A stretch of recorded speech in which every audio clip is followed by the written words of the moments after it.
Hi, Alfredo. Hi, Sherry. How are you? I'm doing very well, thank you. And yourself?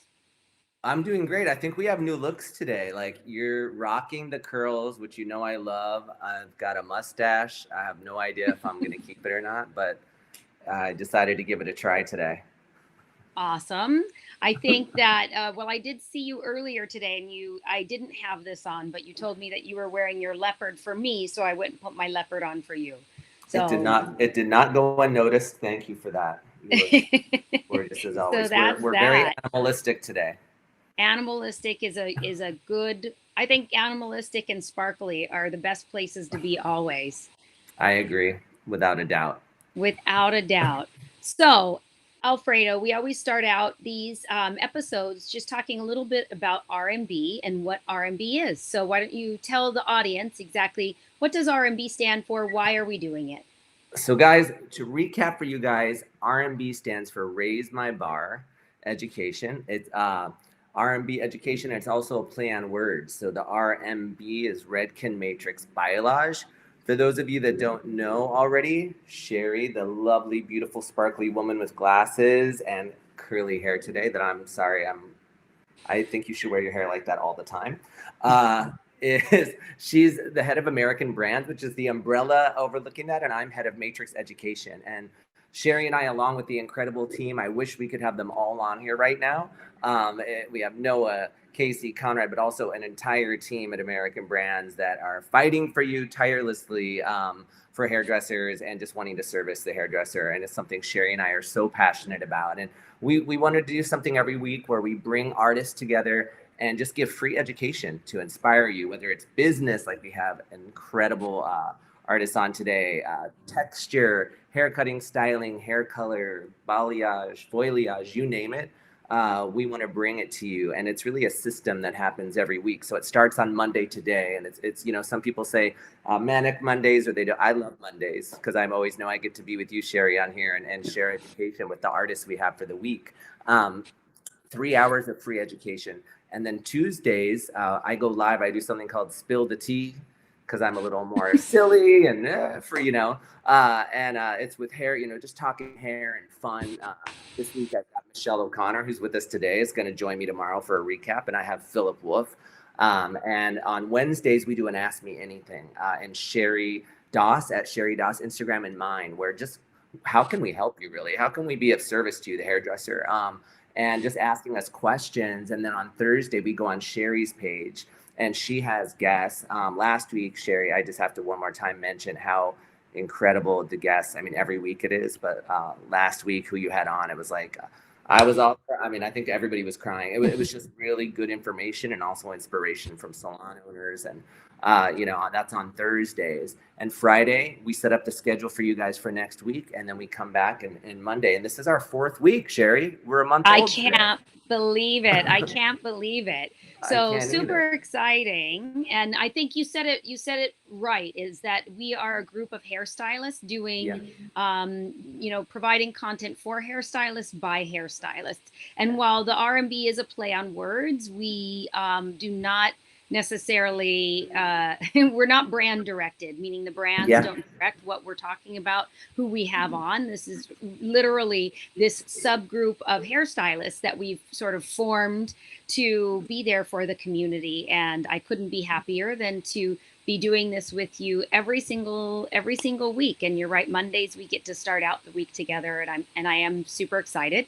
Today we have some amazing guests, We as you do. mentioned. We have Jamie C, who has an incredible business in her own right, which includes salon, it includes education, and she's really, and motivation, right? She does coaching and motivation. And what, we really want to hear from her, how she's been managing through this time, how she's been staying connected to her team, and what advice she'd have for everybody that's watching today. We also have Michelle O'Connor on, which I'm going to be very honest, I can't wait to have her on because Me too. I, like probably everybody watching today, have been in COVID as a hairstylist. And so I've cut my own hair. I've not colored it yet, but I'm fortunate enough to not have too much of a difference between my natural color and what I do color it. Thank goodness. But I am excited because when I wear my hair curly, so I normally get I know it's bad, but I normally get a straightening service. Let's just leave it at that. And obviously I don't have one now, and so this is my natural texture, and I end up feeling like a crazy person. Like I look like, oh, here, my personality's crazy. My mom says I dress eccentric, and then I've got this crazy hair, and it just makes me feel like that crazy old lady that lives down the street that you sort of make fun of. And so I can't wait for Michelle to give me some tips on how to manage this hair. And then we have Alex, who is the creative director for Canada, and he's an amazing man. And so that is our R&B Monday event that I can't wait to get started. But before we do that, Alfredo, Mondays are interesting because you've got, for us, we have a week of working. Sometimes that spills over into the weekend, but oftentimes what happens is I think there's a little less going on for everybody. And what I find is they can tend to tune into a lot of news or start to go down what I call the rabbit hole of social media. And that gives us different perspectives based on all of the confusion that's out there. But it leaves us on Monday having certain thoughts, right? And we go into the week with thoughts of how we feel, how the community feels. And I would love to hear from you, because you had an interesting experience over the weekend. What is your thought for the day that you can share with those that are watching? Well, thank you. Yeah, I did have an interesting weekend because I definitely found myself, and well, we talk about this all the time. I'm a super positive person. I'm usually in a good mood. Even if I'm not in a good mood, I'm on all the time and smiling. And, I always say, why be in a bad mood? Like, we only live once. You might as well see the positive side of things. However, we're in unprecedented times. And I found myself watching the news so much, and it was really starting to change. Like I hadn't been outside in 50 days really, except to go to the grocery store. And I live alone too, so I don't even have that. I'm such a people person. I thrive on human connection. So it's great to see your lovely faces and everything, but to not have that person to person contact we're so used to. So I decided this weekend to meet a friend in Central Park. And before everybody goes, oh my God, I took all the precautions. I got new masks. I wore gloves. When I came home, I did a complete shower disinfection, put my clothes in the trash. Like I did everything you're supposed to do. Because we all need to be staying safe and staying well, but we have so much work to do. So in the back of my mind, I'm always like, should I be going outside? Should I be putting myself there? But what I found is for me to set that boundary for myself, it was so good for me to realize that life is going on outside differently than it was before. But it is going on. There were people in the park. They were all respecting each other's social distancing. I didn't see anything that I felt was people not following the guidelines set forth by the professionals. If they were together, it was a couple, and then there was like 10 feet away, and there was another blanket. People were being very, very, respectful of each other's space. But I just saw the world in such a new way. Like I was a little kid. I climbed a tree. Which I haven't done since I was a kid. I was like looking at the flowers. I was so happy, and I was so appreciative of my surroundings. And you and I travel so much. It's, I take things for granted a lot. Like I'm like, oh, it's New York. I'm going to Italy this week or that, because we're always on the go for what you and I do. We're always in other countries educating. And it reminded me to just appreciate it's not even simplicity, the beauty around us at all times, and to be so grateful. Like I was so happy and grateful, and it filled my soul. Like when I came home, my entire mood changed.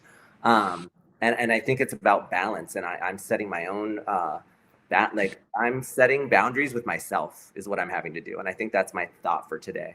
It's sometimes we have to set boundaries with others, but I'm setting them with myself. Like, what do I need to do to be the best version of me?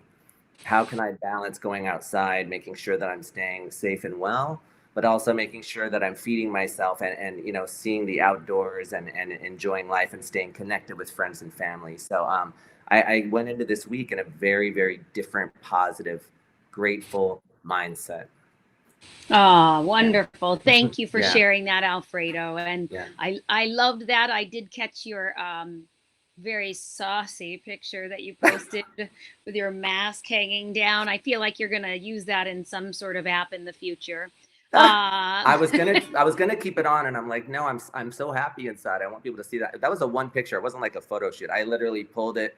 My friend took the picture, airdropped it to me, and that was the picture it ended up being. But I saw somebody last week, because I feel the same way when I have the mask on. I'm like, and I'll take pictures of myself. Like, somebody made me a really nice mask, and so I took a picture to send to them, and I find myself smiling very giant behind the mask, which seems ridiculous.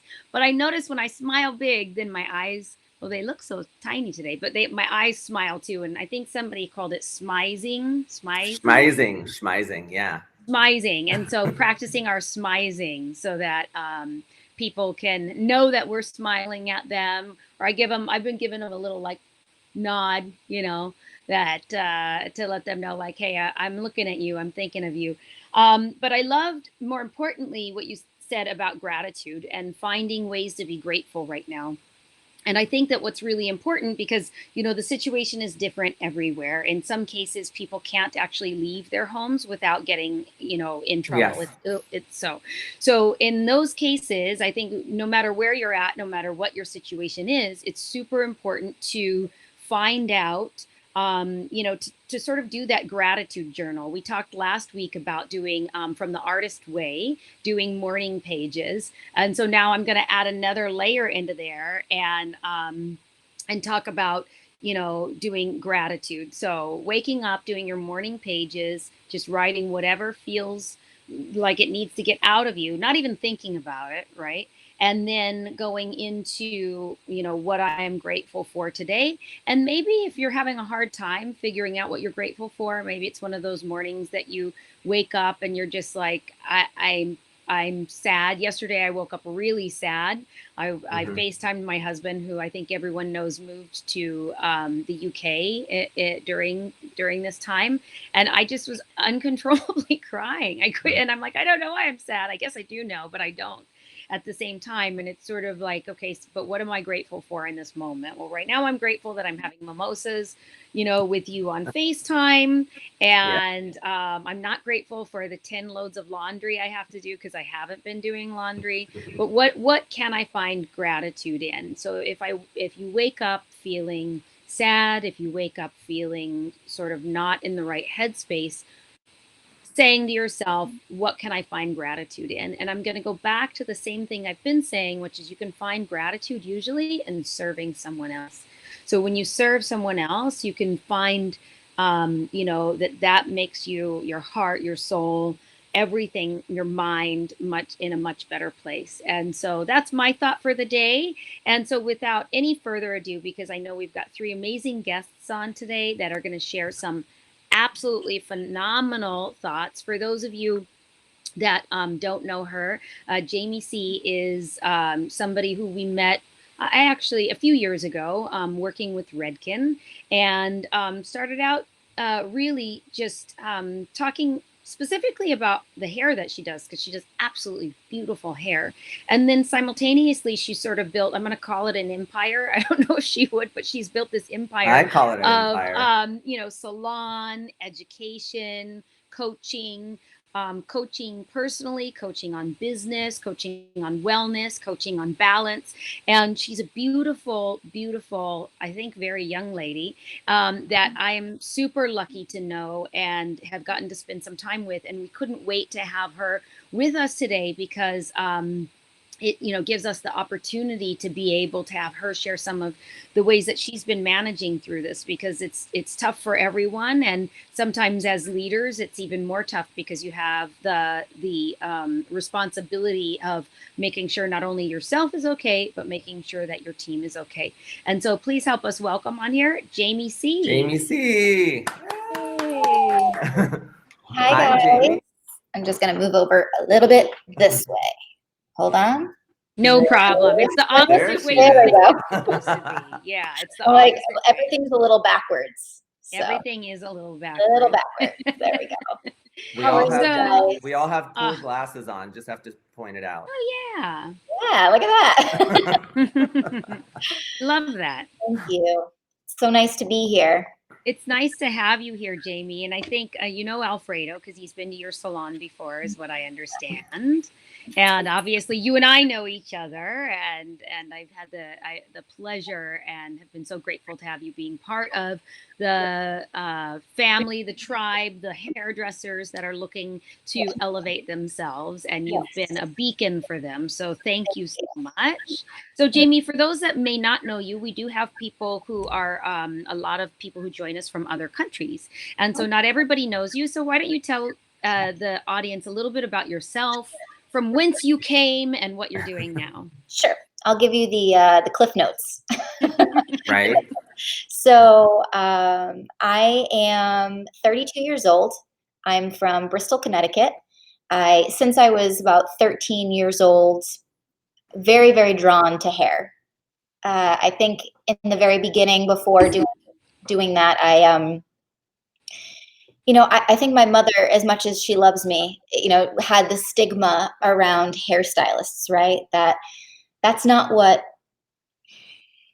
smart women do. They don't go do hair. And I said, no, Mom, this is what I feel called to do. I'm going to go do it. So after much begging and pleading, I was able to prove her wrong and change her mindset around the success of this industry and how beautiful and wonderful it is. I worked in a hair salon, family-owned hair salon for about 8 years, and kind of grew my foundation there of kind of what I loved, what I didn't love. I did everything from barbering to rainbow hair to updos to makeup to manicures and pedicures. And I was an artist growing up too, so I would paint my feelings onto canvas. And when balayage kind of came and made its debut from the 70s, right? So it was when Khloe Kardashian had like the first ombre that came out, and everyone's like, how do we do that? I remember that like as a significant point of me realizing that I wanted to go out on my own, because I loved wanting to create hair the way I wanted to create hair and not confined into a bubble of what I should do, but I wanted to be an artist. And at that time I was married to my husband, Nick, still am. And I had a 4-month-old baby, and we were living paycheck to paycheck, just struggling. And I kind of was sick of struggling so much. And I thought the only thing to do was to go out on my own and create success in what I really loved doing, which was doing art the way I wanted to do it. So I went and rented a chair for about 3 years. And that's when I started Pretty Little Ombre. It was when I went out on my own and decided to put my artwork out in there. And then all of a sudden people started asking me how I was creating this artwork. This was about 4.5 years ago. And people were asking how I created this art. And honestly, I think that was when they started asking, do you teach classes? And I remember thinking like, no, I just do hair. I'm not an educator by any means. And at that point, it was interesting because at one time, this woman asked me, would you be able to come up to Boston and just teach? And I was like, okay, let's just try it. And I fell in love with it. And from there, I realized I loved helping people. It was more, I was able to expand the way I was helping people. It wasn't a one-on-one situation anymore. I was able to take a classroom of people and give them that light bulb moment of, oh my gosh, I can approach color this way, or I can change the way I think about helping my my team or my clients and make them feel more beautiful and understood and heard. And from there, I realized I want to help more people. And then it just kept going from there. And I created my first online course 4.5 years ago, which was Balayage Badass for all you ladies out there who are just Balayage Badass. And that was like, it was a journey. And from there, I realized I wanted to do more and ended up opening up my own salon and then creating an education space and travel educators all over the country. And now I've actually, I had a very spiritual journey my whole life, but more now, more now. And I've done a lot of healing on my own, from things that have happened in the past, and being able to now help others kind of rewire old limiting beliefs. I've actually gone to school for as a hypnosis and NLP coach, in the art of mindset and manifestation. So now I'm helping entrepreneurs gain perspective on the 80% of mindset, which is actually where all their success is held. And also my team helps them with business and with growth and development and team strategies. So it's been a wild ride.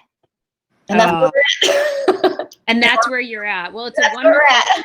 that's a wonderful place to be, and in such Yep. a short period of time, you know, relatively speaking, from the time you realized that there was more out there for you, and then how can I set my mind to getting that and manifest that with purpose. And I really appreciate, obviously, you taking that journey and then being willing to pay it forward to all of the hairstylists out there. I guess, you know, you touched on something that actually I think might be interesting, which is that, you know, how do you sort of break through limiting beliefs? And I am what I'm feeling, which sometimes is how I operate, right? Is that there will be there is a potential that coming out of this, there will be a lot of limiting beliefs.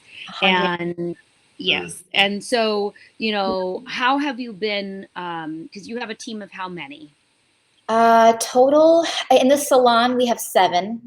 Total, we have 16 with admin, Salt Society, and travel educators. Excellent. And I'm sure that they are, you know, of like mind with you, so they're sort of managing that for themselves.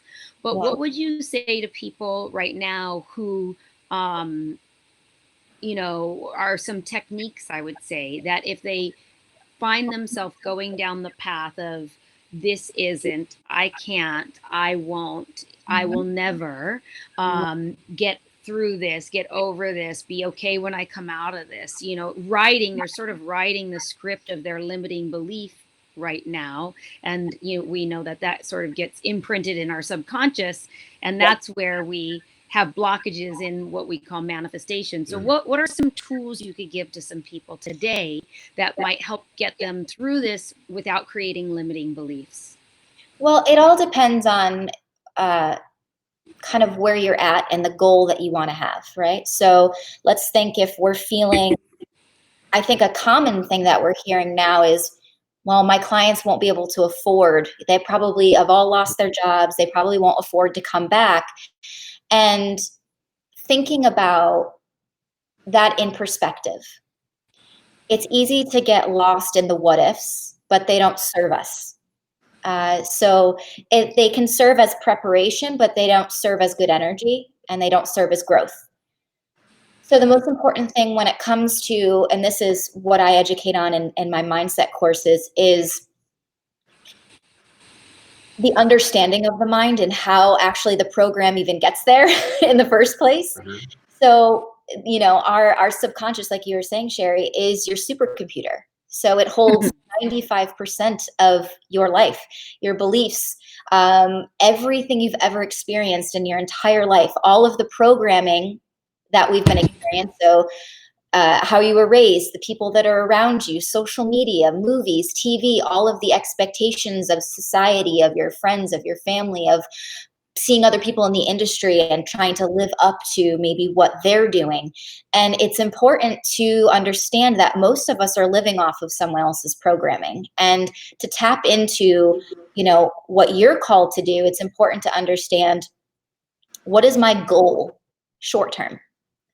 I think oftentimes we think so far in the future, and we get so scared, and it's like a nerve-wracking thought process of how do I get from A to Z, right? When really we just need to focus on getting A to B. So the first thing to focus on, instead of the negative, is focusing on, is that a real thought? Is everyone not going to be able to afford that? And trying to switch that into, what if the negative to what if the positive, to prepare us for the positives instead of the negatives. So hypothetical situation. Mm-hmm. We're afraid that the negative is all of my clients have most likely lost their jobs. No one will be able to afford it. Mhm. What if we think about it in preparations is, what if everyone's looking forward to seeing me again? What if I am going to be getting a lot of people that want to come and see me? How am I going to prepare my times for that? How am I going to make sure that I don't get overwhelmed with that? How can I strategically plan this so I don't get burnt out? So instead of thinking about the worst case scenario, think about the best case scenario and plan from that space. Because that way you always have a strategic plan put in place instead of, what if nobody comes? What if they all come? Mm-hmm. What if nobody's looking forward to seeing me? What if they all look forward to coming to see me? Which most likely in our industry, most people are like, please unlock your damn door and let me get my hair done. Because all of us want to get our hair done. So it's really important to understand too that to remove, as hard as it is, because it is a strategy to remove those old blocks, a scientific strategy is called neuroplasticity, and it takes a lot of time and effort to rewire old programming. But I liked what Alfredo said too, like, you're always so positive. And people say that about, me too. And I think Yeah. the thing is that we've trained our minds to be that way, filled with gratitude, filled with love and appreciation. And you can't help but see through that lens, right? Most times. So when you were starting to watch the news more frequently, your brain was taking in a lot more lower vibrational energy, which means you're going to start to feel that energy. It was draining. Yes. It was It is sucking draining. the positivity I out. watch Yeah. the news maybe 10 minutes a week. I get a recap of what's happening in the world, and then I put it away. And I focus on my family and my team and myself. I Not. love that because for me, I've never even told you this because we've been friends so long. I adore you. But like being a positive person, when I have moments, Sherry does it too. Sherry puts a lot of inspirational stuff on her page, but I'll be like, I need to look at Jamie's page, and always, it's not 9 times out of 10, it's 10 times out of 10. I can look at some of your posts, and there's something that's gonna like lift my spirits. Because the way you focus on things, it's exactly what you just said. It's solution based. You're talking about solutions and being in the now and focusing on positivity, and you can do this. So you're actually, I actually go to your page to look for when I'm having those moments like, okay, I need a pick me up. Yeah. So how about your team? Like, how do you train them to have that same mindset as you? I've met them. They're all incredible people. Like, how do you get them to follow that same belief system in the salon? Well, I think as a leader, I think it's important to, you have to come to the table with solutions, but you have to come encouraging. You have to come with understanding and with love, right? And not every single person has had the same upbringing. Not every single person sees the life through your eyes. And so when you can come with empathy and understand that everyone sees life through their own set of lenses, right? It's funny that we're all sitting here with our glasses on. But it is true. Everyone comes to life with their own set of perception goggles, right? Everyone's life, they see life differently. So what lights me up may not light someone else up. So from my team, I have to come from a space of understanding and encouragement and understand that they may be struggling with something completely different from someone else on my team. So it requires a little bit more of one-on-one during this time to give them the support that they need, to give them the space that they need. I think is even more important. I think sometimes we feel like we have to inundate them or be like there all the time, when really sometimes people just need that quiet space, and understanding what particular people need and how they need to be loved and how they need to be heard. So coming from more of an individual aspect, because I can't talk to my team, the whole, like all of them together, and speak to them the way they need to be heard, So I love that. yeah. We've been connecting through Zoom meetings, but also just sending them little messages and updates when we have them, but encouraging them to go through this time the way they need to. Because I always say, when's the last time you were in a quarantine? When's the last time that you were afraid of leaving your house because you didn't want to get your loved one sick? You didn't want, you're seeing all these people around you that are in peril, that are in it's a lot of heaviness for a lot of people. So however people navigate it is entirely fine. Honestly, there's no roadmap. There's no guidebook that's going to tell you how to get yourself through a quarantine when you've never done it before. But the most wonderful and beautiful thing that I can say that I've gotten from this as a leader is that we're all in this together, that we're all feeling it together, right? Because sometimes we go through these weird times in our lives, whether it's the loss of a loved one or struggling with depression or anxiety, and maybe other people aren't feeling that. But we're right now more connected than ever. We're all feeling these new emotions, and it's such a beautiful thing for us to come even here together to know that it's okay and it's valid, and you're not expected to do really anything perfect during this time, right? If you want to just navigate through emotions and then go back to work, that's fine. If you want to invest in your education, that's great too. If you just want to be there with your kids, that's fine too. Excellent.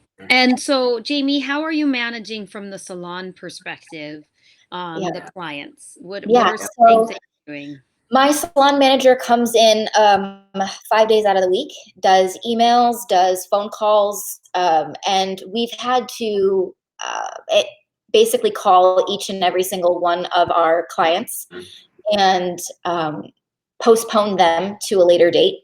Then the government told us that we were prolonged another 30 days. So then we had to do it again. So in the light of potential having to get it postponed again, we basically put everyone on a hold. And we are going to contact everyone again when we actually know for sure. And then we're going to start filtering them back in slowly. We've been connecting with people as much as we can to make sure that they have everything they need. Other parts of my team have been reaching out and making sure that they have everything that they need during this time. If they need any support from their hairstylists, but also just making sure that they know that we're there for them. So right now it's different for each state too, Some states are already filtering back in, and right now we're not. I think for Connecticut, we're May 20th. But I honestly foresee it going further than that. We're in a very close to New York, Yeah. Alfredo, and honestly, our numbers just keep skyrocketing. So it's not great where we are. Yeah, we've got to keep doing our part to keep our family members and the family members of others safe, just like you said, Jamie. We do have Yeah. somebody who's in the chat box right now, and I think Allison appears to be a stylist who is struggling with her salon owner. And as a salon owner, I Yes. think it'd be really great if you could share with anyone who's watching who's having a similar situation, whether that salon owner wants to open and they don't feel comfortable going in yet, or whether they don't want to open. I don't know. There's various scenarios, as you said. We're all going through our own thing. But what would you give as advice to somebody who needs to broach a conversation with a salon owner that they might not have? Maybe their salon owner doesn't have the best communication skills, and yet they still need to have that conversation. What might you say to them? So this is a challenging subject because, like I was saying before, everyone comes in with their own perception goggles, right? Everyone sees life differently and everyone communicates differently. And the most important thing to understand, first and foremost, is that your salon owner is a human just like you, who is probably going through their own set of emotions just like you. And though they most likely are going based off of trying to get their business back up and running to make ends meet, right? To get things back to normal. It's also important that they're mostly likely doing the things that the government has mandated them to do. And if you don't feel comfortable, what I always suggest my team to do is to come up with how you want to approach the conversation and then come up with a solution. So most times people come in with a problem, but they don't know how they want it solved. So if you can start to add to that conversation with a solution in mind, and then come in with the standpoint of collaborating and communicating together for a desired outcome. It may not be the exact desired outcome, but at least it could have come with communication. And I think the hardest thing is that everyone is so emotionally heightened right now. And it becomes a little difficult to have effective communication when emotions are high. Things are said that maybe would not, I think a lot of anger comes out. I think a lot of hurt and resentment comes out. So before you go in with this communication, feel your feelings a little bit more and come in with solutions. And in hopes that your salon owner would respect it and be able to make new solutions together to make that happen. But it's such a difficult thing to navigate because each salon owner is so different and their communication is so different. Yeah, I think there's that very old, well, I don't know how old it is. I'm sure somebody will tell me. I get DMs later of like, this is where this came from, which I love. So keep it coming, keep educating me. But you know, there's that saying of seek to understand versus being understood, right? So maybe it's about trying to understand where your salon owner is coming from, why they're doing not in an accusatory or judgmental way, but just to really understand where they're at, and then maybe from there being able to express, you know, that this is I'm feeling this way, owning those emotions, owning the feelings that you're having, and to your point, collaborate on how to come up with a solution to get over them, which I think is a good place to start. Mm-hmm. And just to add on that, I think it's also important to know that, you know, every person that you meet is reacting from an emotion. So like we were talking about the subconscious mind before, is that all of their belief systems are held in the subconscious mind, and everything that's stored there then stems to a thought, then to an emotion, and then to words and actions. So it's important that you understand when someone is reactionary and coming from anger or aggression or doing something that you don't agree with. Most likely you can kind of understand that it's coming from something that's way below the surface that you can't see.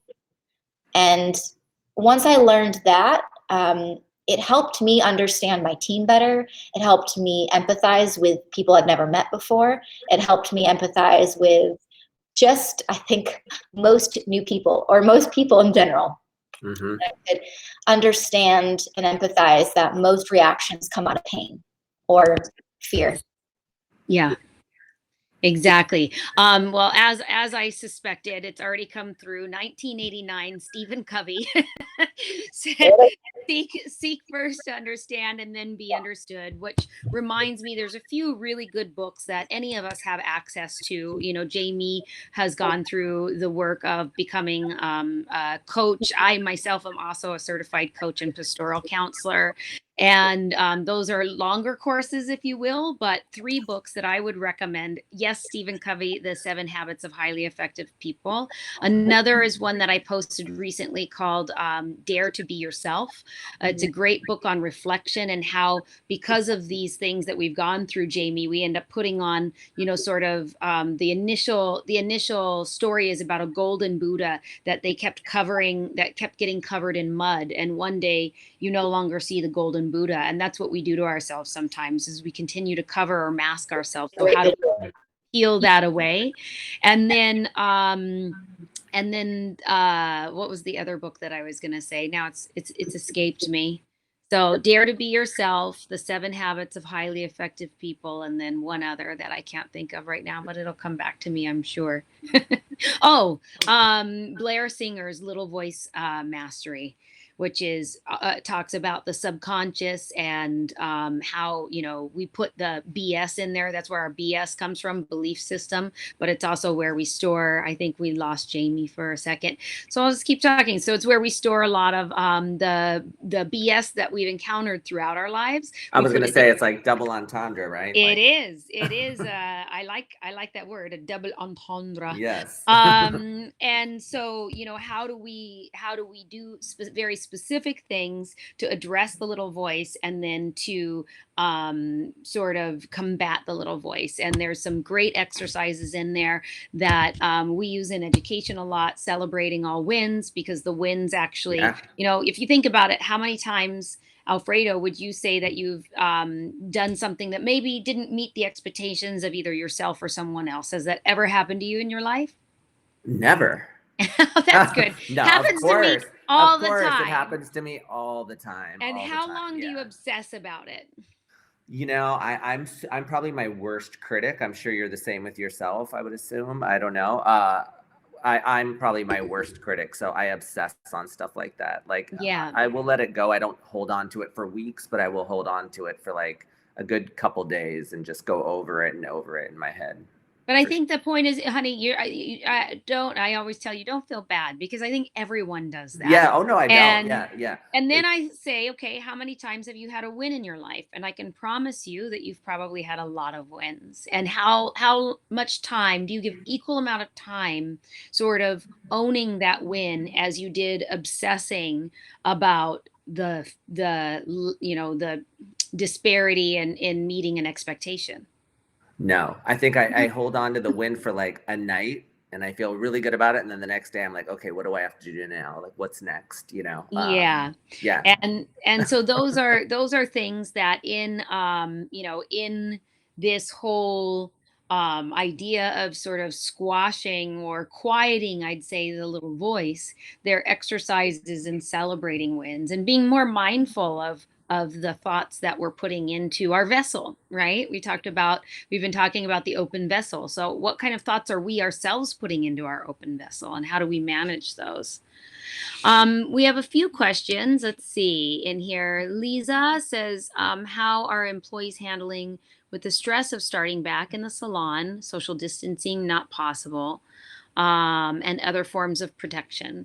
So, Liza, we're not. It is a great question, and you've got me and Alfredo here. So we're going to talk a little bit about some of the Yeah. things that have come up as it relates to conversations we've had with salon owners. I think the first is Braden was on last week, and he had some great, uh, he had some, oop, I've got an echo now. He's had some great ideas on making sure that you're working with your clients, your stylists, and ensuring that they are what do they feel comfortable with, like leading in the situation of what they feel comfortable with, not going back too soon, and definitely doing what the state is recommending. So if the state is recommending social distancing, I think you're going to have to find a way to input some of that protection in there, whether that be from a spatial perspective or from a scheduling perspective. Jamie, welcome back. Don't know what happened. Sorry about that. No Don't be. problem. I made an exit, but I came back in. You did Yeah, come that's back good. in, and Sorry we're about just that. getting great feedback. Everybody's loving it, and I think this is like, I always say, like, this is like a new normal. Like the way that we're communicating with hairstylists, it's so Yeah. unique and on the fly. So you were just gone for a minute. We did miss you though. We're glad that you're back. We You know, we did miss you. what Thank that you comment that for they coming said, back. that what they just came in, like what to Jamie's point, what she was talking about earlier, it made me really think, Jamie, because you're talking about how everybody's seeing things through different lenses, if you will. And then they're asking questions about how do you deal with a salon owner I'm having problems with. But then there's the other side of it where some of the hairstylists are saying, you know, the state or the country says we can go back to work. I'm ready. I'm calling Right. my clients, but maybe the salon owner's like, I think we're going to take a pause because we need to get certain things in order before we feel comfortable opening. And then there's that other side of it of the hairstylist being up. You know, it was really making me think just how many different personalities, thought processes are Yeah, happening right now on all sides of the spectrum, and it is. It's how, you challenging. know, how for people to manage that communication on either side. Yeah, I think that well, I think if every hairstylist collectively could probably say that they just want so desperately to connect with humans again, right? Yeah. Want to sit back with their clients. And some of them just want to do it, just so desperately that they're like, it's okay, I don't mind, I'll go back early, it's okay. Where some are really concerned about the well-being of their health, their families, and they're taking it a little slower. And like I said, each person, it has to be, at least for my perspective from a business owner, I'm taking it on an individual basis off my stylist. I'm not forcing anyone to come back if they don't feel comfortable, because my space is a safe space for them. A lot of them, before all this happened, were spending more time here than with their own families. And I want them to know that they can trust me and that I'm here for them, and that I don't want them to feel like they have to put themselves at risk. But if they do feel comfortable coming back and the government says that we're okay, we take all the safety protocols that we need to do, and they feel comfortable, then I'll be there to support them through that as well. Jamie, I have some questions, and I don't Yeah. mean to put you on the spot. Maybe you don't have the answers, but they're things that come through direct messages for me, Sure. as well as on the Ask Me Anything, Yeah. which is, right now, what's happened with some states that have opened back up. You have, some salon owners that are requesting that the stylists come back, and there isn't necessarily you can't, oh, you don't feel comfortable, you can stay home, etc. And so there, I'm going to lay it all out there, all of the challenges. So one is the challenge of whether they feel safe and comfortable to come back. The other is if they don't feel safe and comfortable to come back, or if they are allowed to work, but their whatever sort of childcare they had in place is not available, then I'm a single mom with a 4-year-old at home and I can't go back to work. Do you know how this is impacting, if they're commission-based salons right now, they're able to get unemployment, right? Correct. And if they don't come back, do you know how that impacts that for them at all? Because it's a question I've gotten, and I don't know how to answer it. I think their thought is if they don't go back, which I don't know what they'll do with their 4-year-old, or if they don't feel safe, but then they're losing out on benefits because it appears as though they're quitting versus the situation that we're in now. I'm not 100% positive, but what I believe to be true, at least I think every state is different. But for mine, I can continue to keep them off on unemployment, Right. if I choose to do so. If they don't feel comfortable, my husband and I can make that decision as owners of the company, because we are small, and I do care about these people so much that we would rather take the hit than have them come back and feel not safe. Because these are unprecedented times, right? And I want to do whatever I can to make my team feel safe. And at least for our state, we can choose to keep them on unemployment during that time until daycares open back up. Yeah. Or whatever, or if they have family nearby and they're not able to have, that communication, have their mother-in-law come over and watch their children yet. Like, it all comes down to me. That decision is just human instinct. I can't take them off of that and have them make nothing, especially being a mother myself. Yeah. I can't imagine what that feels like. Yeah, I think that's okay. So at the end of the day, everyone sort of needs to make sure that you are getting the information that you need from your local authorities. If you are in the United States, don't forget to go to the Pro Beauty Association, which is probeauty.org, because they are updating things every day, information and resources, in order for us to know exactly what to do in these crazy and unusual, unprecedented, and different times, depending on where you live. Jamie, before you go, are there any final words, thoughts that you'd like to share with those that are watching today? Yes, I do. I always have them. I do. So I am a very spiritual person, and I want to just take a second to do something with everybody. If everybody who's watching and who does this watches this in the future, and Sherry and Alfredo, if you'd like to join in, if you feel comfortable, I want you to. This is what I call the 448 and welcoming yourself back home. So I'm just going to have you put your hands on your chest and just kind of wait until you can feel your heartbeat. And just breathe in for 4, hold for 4, and breathe out for 8. And close your eyes.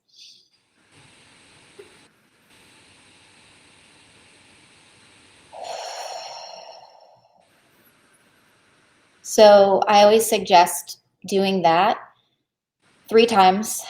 Hold, breathe in for 4, hold for 4, release for 8, and kind of just check in to your home, your soul, and welcome yourself back home. Because it's impossible to feel worry and to be focused on a breath at the same time. It's impossible to feel scared and focus fully on yourself at the same time. So whenever you're feeling anxious or scared, tap into those emotions, because they serve a purpose. They're little gifts from our subconscious to acknowledge and to heal them. The more we suppress them, the more they come out and manifest into anxiety.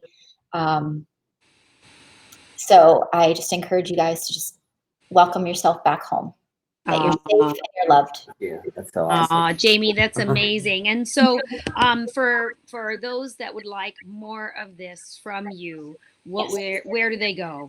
How do they find out what you have? Sure. So I have a whole list of opportunities and things that I offer, whether they be free or paid, forever, whatever kind of coaching that people feel that they need at the time.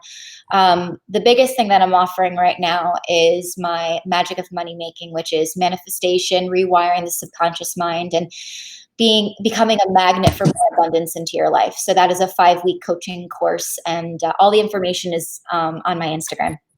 And that is one of the most life-changing courses that I've ever created. I'm so proud of it. I'm so excited. It's like there and ready for people. I have some free coaching on there as well. And Salt Society has a ton of education as well for other areas, whether it be business, technical, personal development. We have it all for you.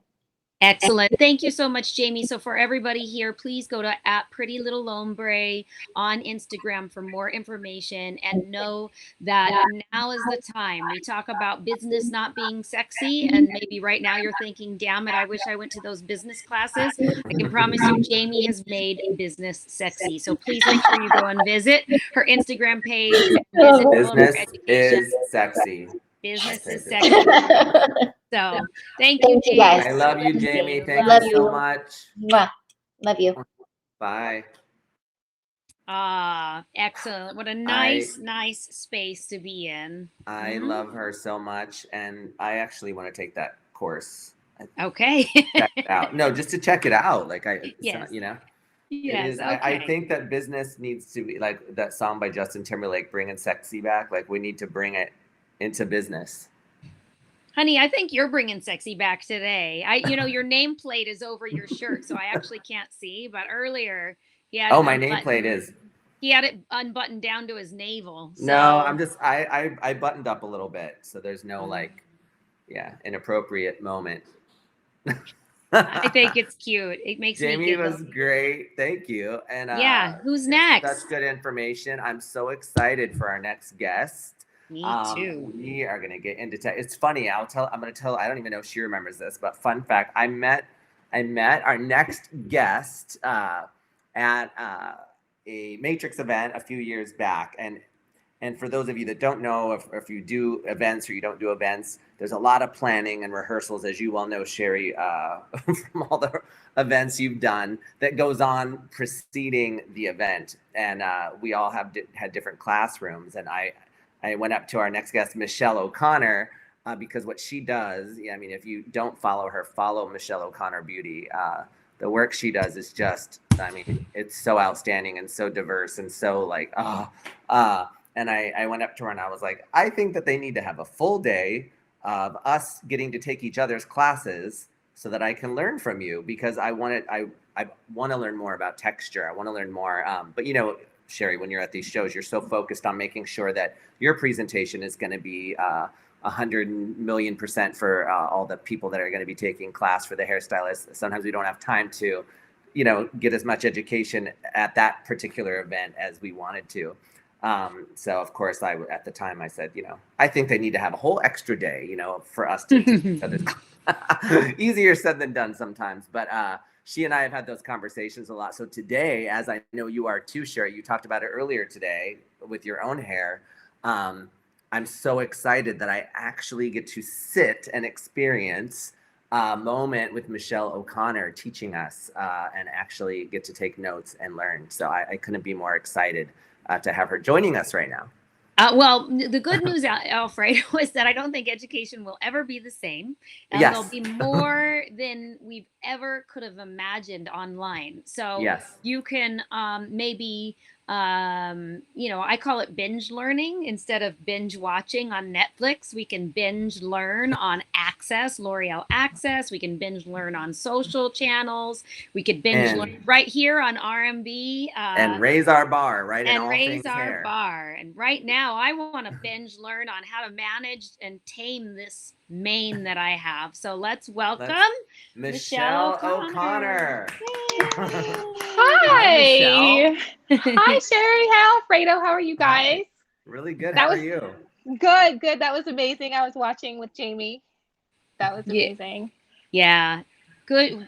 We've got good. The thing that's so great about this platform, when Alfredo and myself and the team were talking about what to put together, it was like we wanted to just bring as many hairstylists from the industry together and be, you know, from hairstylist to hairstylist, exactly what they need and want. And so what I'm finding is it's a great platform for us to be able to just continue to, you know, serve up all of this amazing talent in one area with and everyone has such big hearts, right? But to Alfredo's point, we don't have time to see each other, to learn from each other. And so I'm super excited about the platform because we get to spend more time with you. Even if it's like this, it's better than not like this, right? It's better than not seeing each other.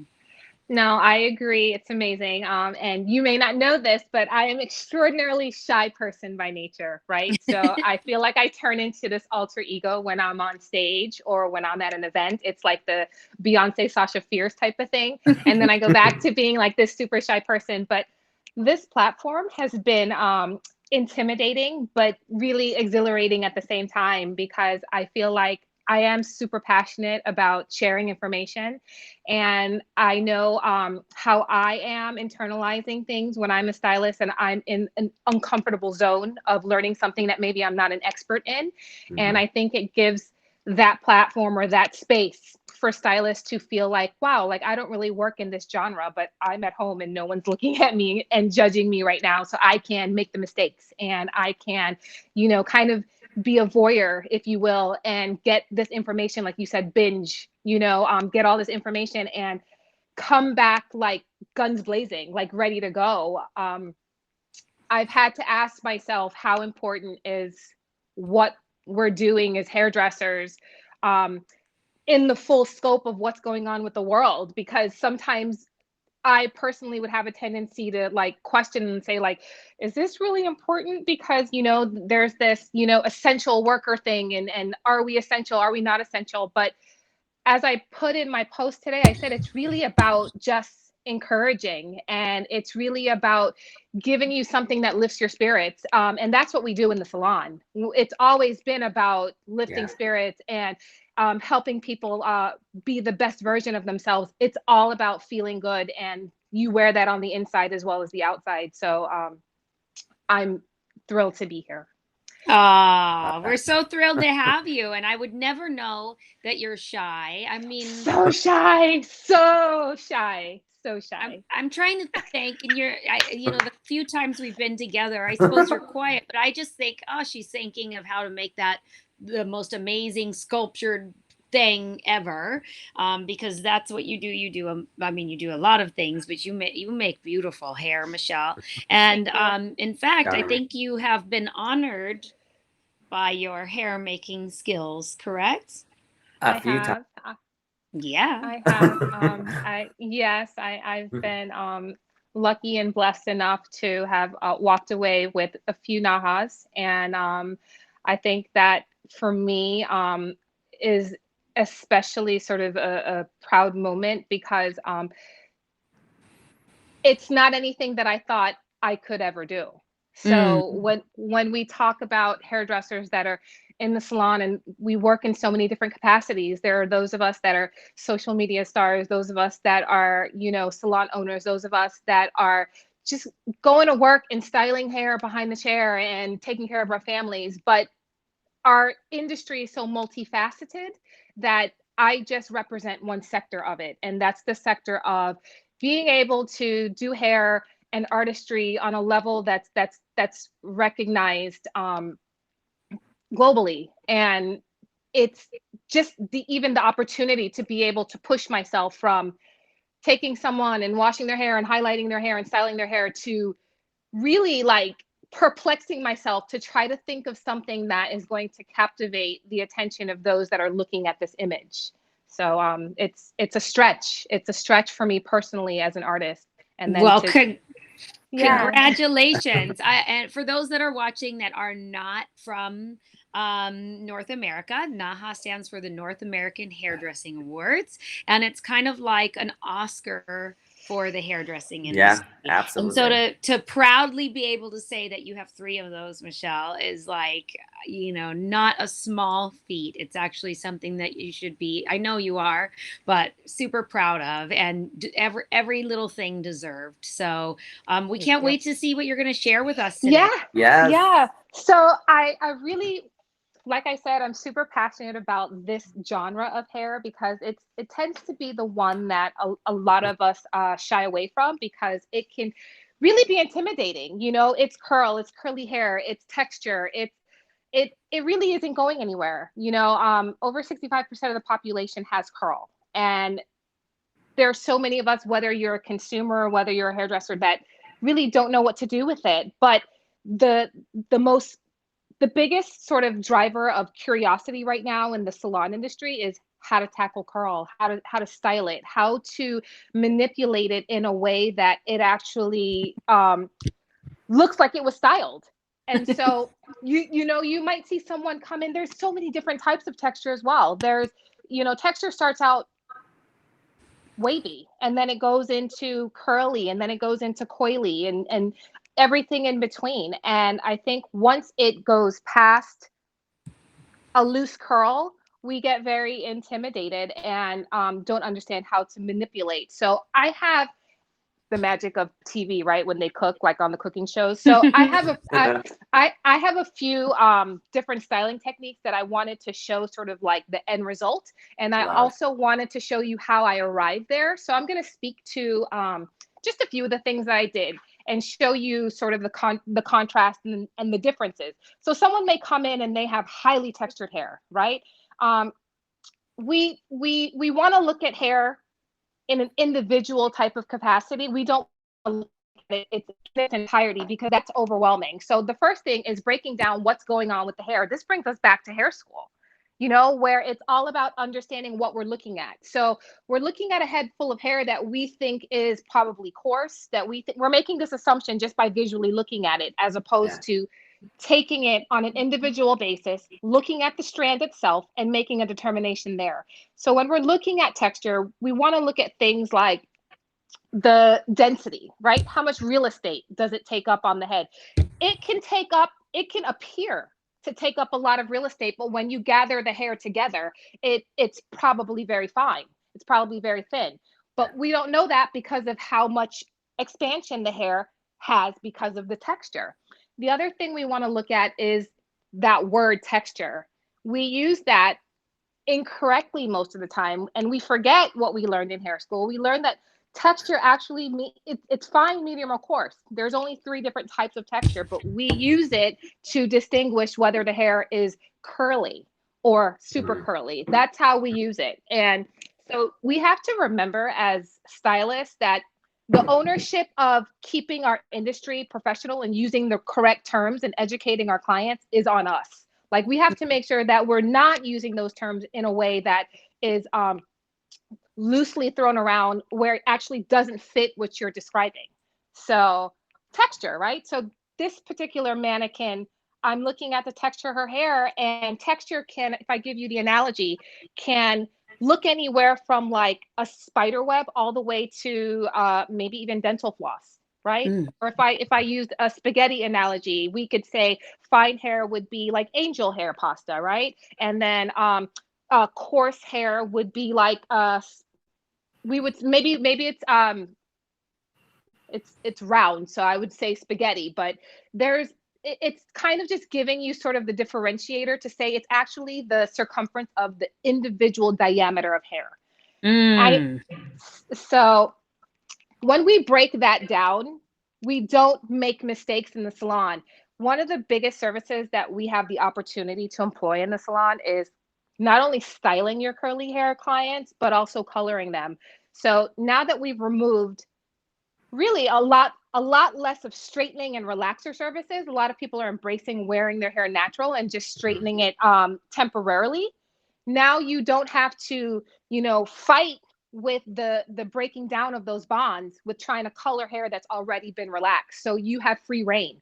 You have clients that have curly and super curly and coily hair that want to be blonde, and maybe they're, a level 4, and you have the leeway to do that, but you have to understand what you're looking at before you venture into that. So if you're assuming someone has coarse hair and you haven't really looked at their strand, you're going to be super aggressive with your developer. You're going to your assumption about how you should proceed chemically is going to be different versus if you actually break down what you're looking at before you proceed. Same goes for product. How much product are you going to use in that hair?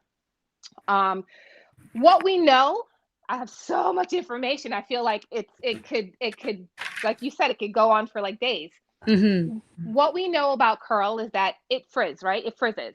It's the hair that you don't want to brush through unless you're doing something editorially, unless you're doing something where it's intentional. So if someone were to wear their hair in an afro, there would need to be some intention to it. Generally, we see afros and they're round, right? They have some type of shape. Sometimes when you're entering into sort of like the editorial realm, which my brain thinks in that capacity, perhaps that round afro, to take it up a notch and bring it into something that looks editorial, perhaps it would be a star shape. Perhaps it would be something that's asymmetrical, but there's still going to be a shape and there's still going to be an intention. Okay. So I want to show you how this hair that you see on this side is the same exact texture that you're looking at on the right side of this mannequin, right? So all I did to manipulate, it's really all about manipulating the texture and creating an environment where you can see definition. And how are the different ways that we can create definition? If I were to say, okay, here's your toolkit, here's like your, texture styling 101, it would be, how do you take something that brushed out is in more of an afro state or a frizzy state to something that has more detail and is more defined? This right here that you see on the side is comb twist, right? It's called comb twist. It's also different parts of the world may have different names for it. I know my family is Caribbean. We tend to call these drop curls. And really all it is, I'll demonstrate it on the other side, but as you can see, it created like a very uniform coil in the hair that is a set. Essentially, what you're looking to do is set the hair. When you're in the salon and maybe you have a straight haired client and you might take a curling iron and curl her and do a pin curl and set it and hold it, that's a set. So I always like to transfer that sort of comparison when I'm speaking to straight hair versus curly hair versus super coily hair, because it's always transferable.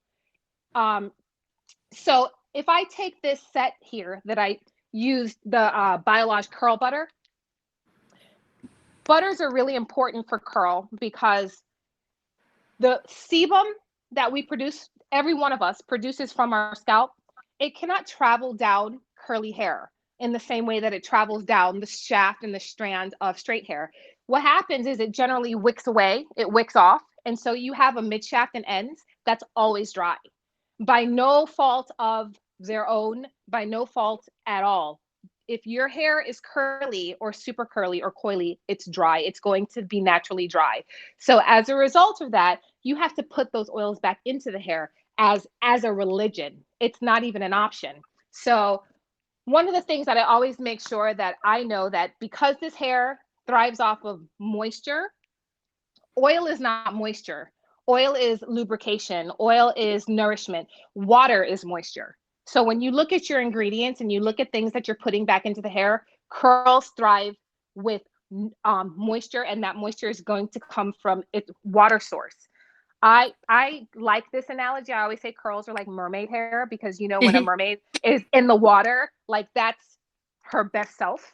And that's when it's like it's the most beautiful. So if you can translate what curls look like underwater and make them look like that on dry land, that's the outcome that you're trying to accomplish. So I used curl butter, and basically this would be done on an entire head of hair, right? You would take the comb and coil it, and the end result would be you literally pulling this apart in twos or threes or fours or fives, and that's what creates that expansion. And it's just basically unraveling the curl that you put in there, set, allowed to dry, and combed out and fluffed out. How do we get there? Well, how we get there is if we're from this state, this client in a little scenario would come into the salon, she would get shampooed, she would get conditioned, she would get leave-in. I'm going to pretend she's been shampooed, right? So we're wetting it. Again, with my mermaid analogy, we know that this hair is going to do something in water that it doesn't do once it's brushed out. So already you see a definition sort of appearing, right? In that curl. Mm-hmm. And the next thing I'm going to do is lock in a layer of moisture in that hair. I love Miracle Creator. I also love the new Biolage coconut leave-in. That's All in amazing. one? Yep, Mhm. all in one. Mm-hmm. And I'm going to use this butter. So, right, so I'm just taking this section, spreading it all over, taking my comb, and depending on the curl size will determine how small that coil is. A coil can be as tiny as, the little springs that you see inside of pens? A coil Yep. can be that small. So this coil that I'm making is probably going to be the size of like a writing pen. But there are curls that can be as big as sidewalk chalk in circumference when you actually coil it. So to make that sort of reference, this can be done on any size of curl pattern. So I'm taking my comb, I'm inserting it at the scalp area with the teeth inserted, and I'm twisting it. And I'm flipping the hair over the comb and rotating the comb as I pull down.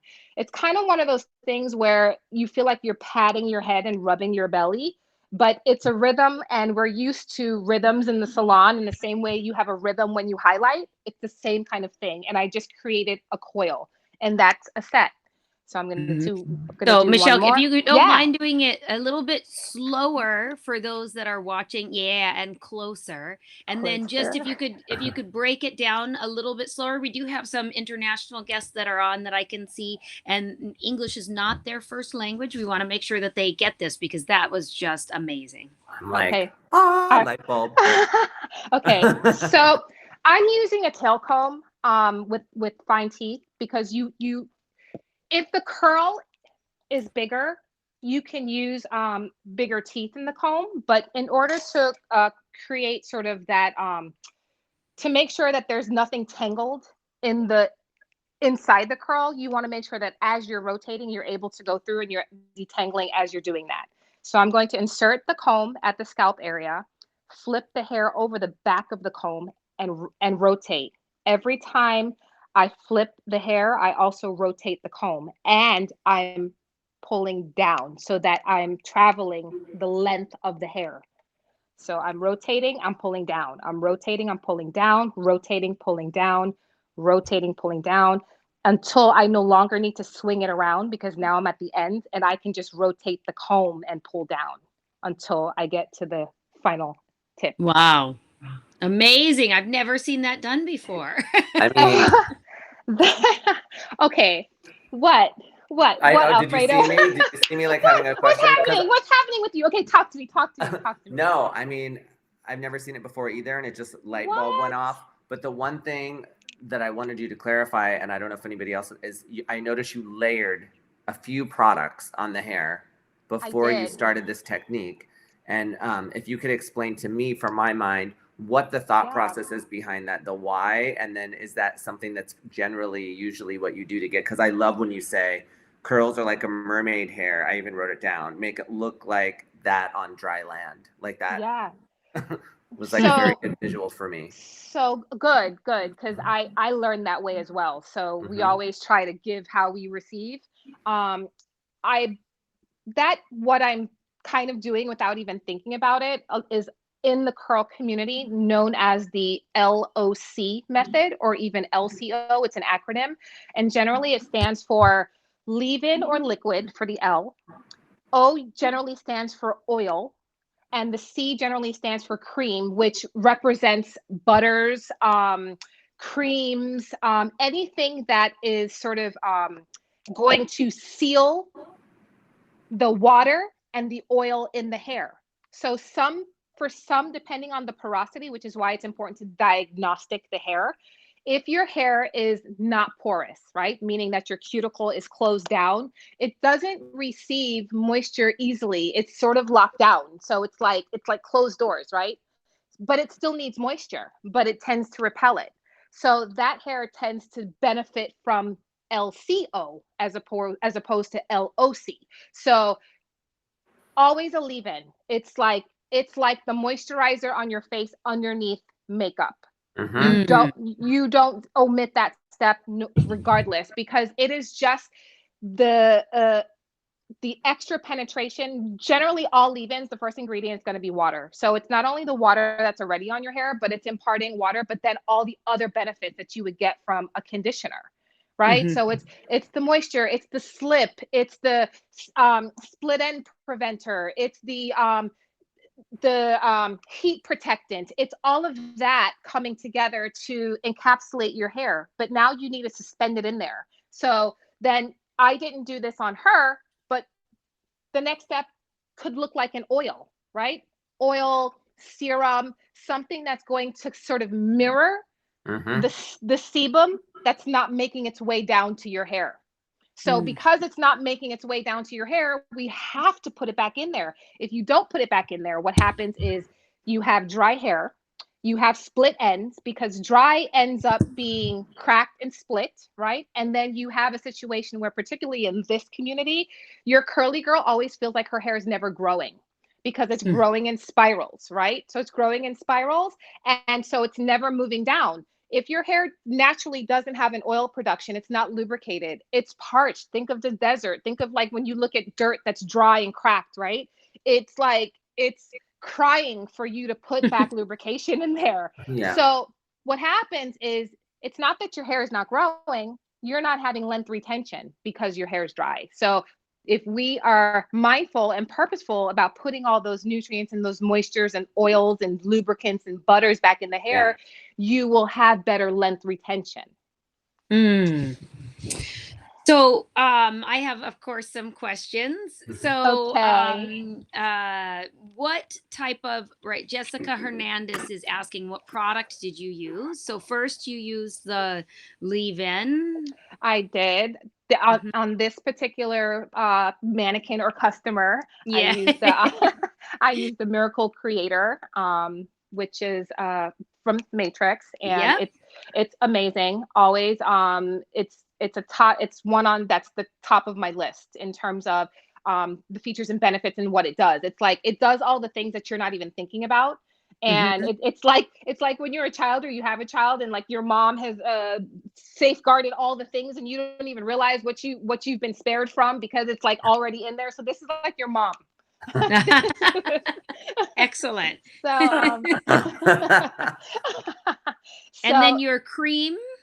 so the cream that I used on her is actually a butter, and it Mhm. is the Biolage Raw, Matrix Biolage Raw, the curl defining styling butter. And it's Mm. brown because it's got natural cacao, the cocoa bean, Uh, and that's what gives it its natural color. So it's paraffin free, it's sulfate free, it's like mineral oil free, it's like as natural can be. And that's also sort of a buzzword in the Mhm. curl community, is like that, because that community has decided to like not put sort of chemicals that necessarily will straighten their texture. They want to put feel good ingredients on their hair as mhm. well, and things that are going to put the right kind of nutrients back in there. Excellent. And then, just, well, I'm gonna be it's all about me right now. That's okay. I love it. I love it. Or whoever else you're seeing questions. That too. Yeah, I'll feed them over. So they just asked about your products. So, and then we want to hear what happens next. So I Yeah, have super skinny hair, like it's fine. it's fine. It's fine. And Yeah, so,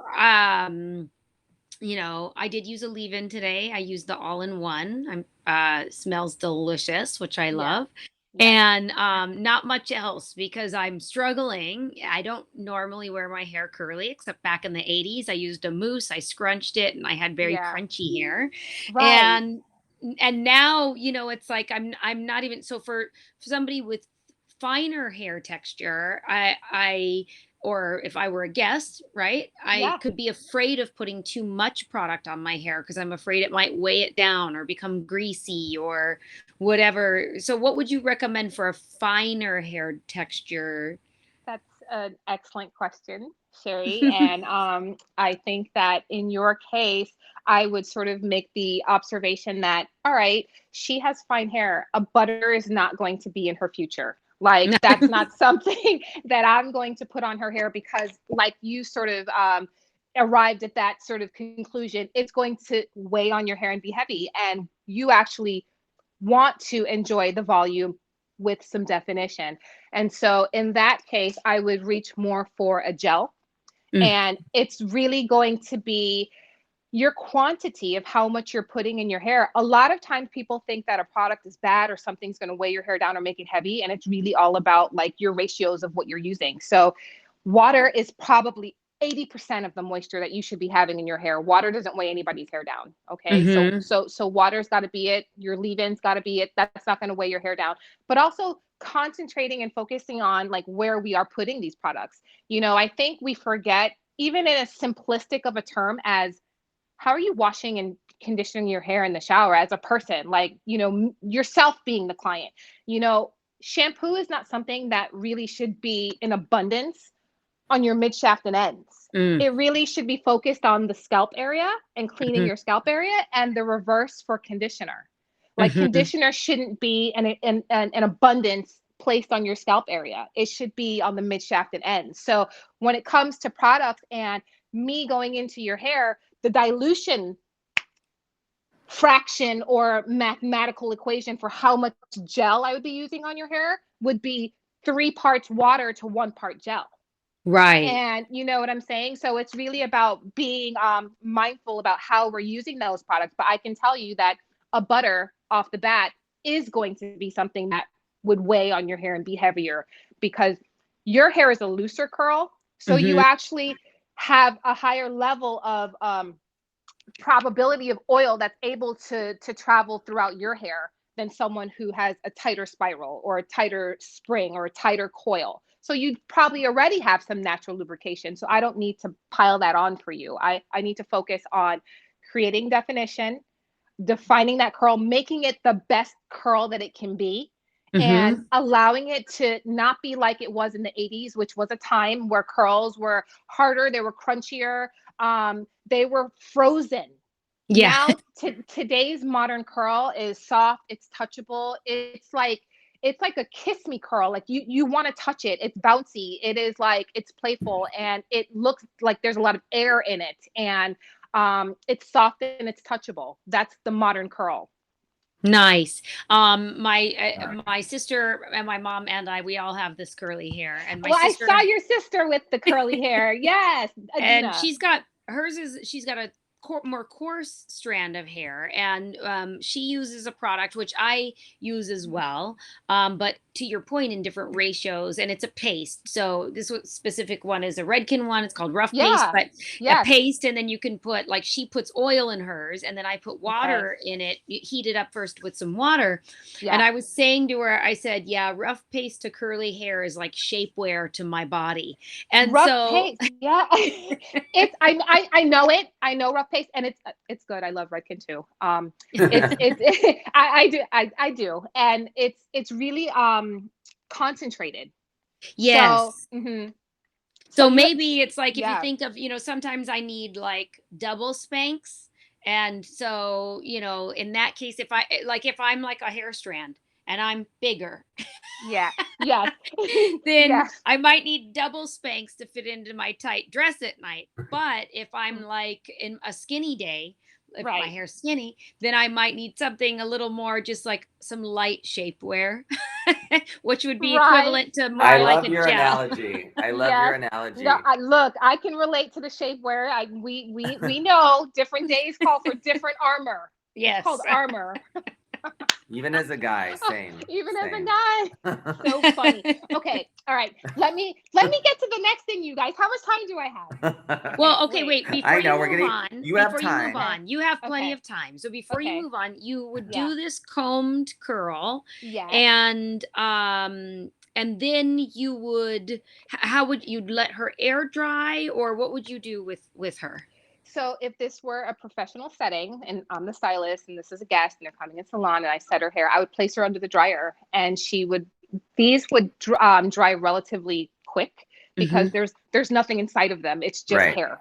So Okay. she would be placed under the dryer. If she were really long, I'd start her out under the dryer to get, the scalp area, partial part of the mid shaft, and then I would take my diffuser and I would finish the ends because they need to be hanging. These are not curls that you clip up. They need to dry as they are.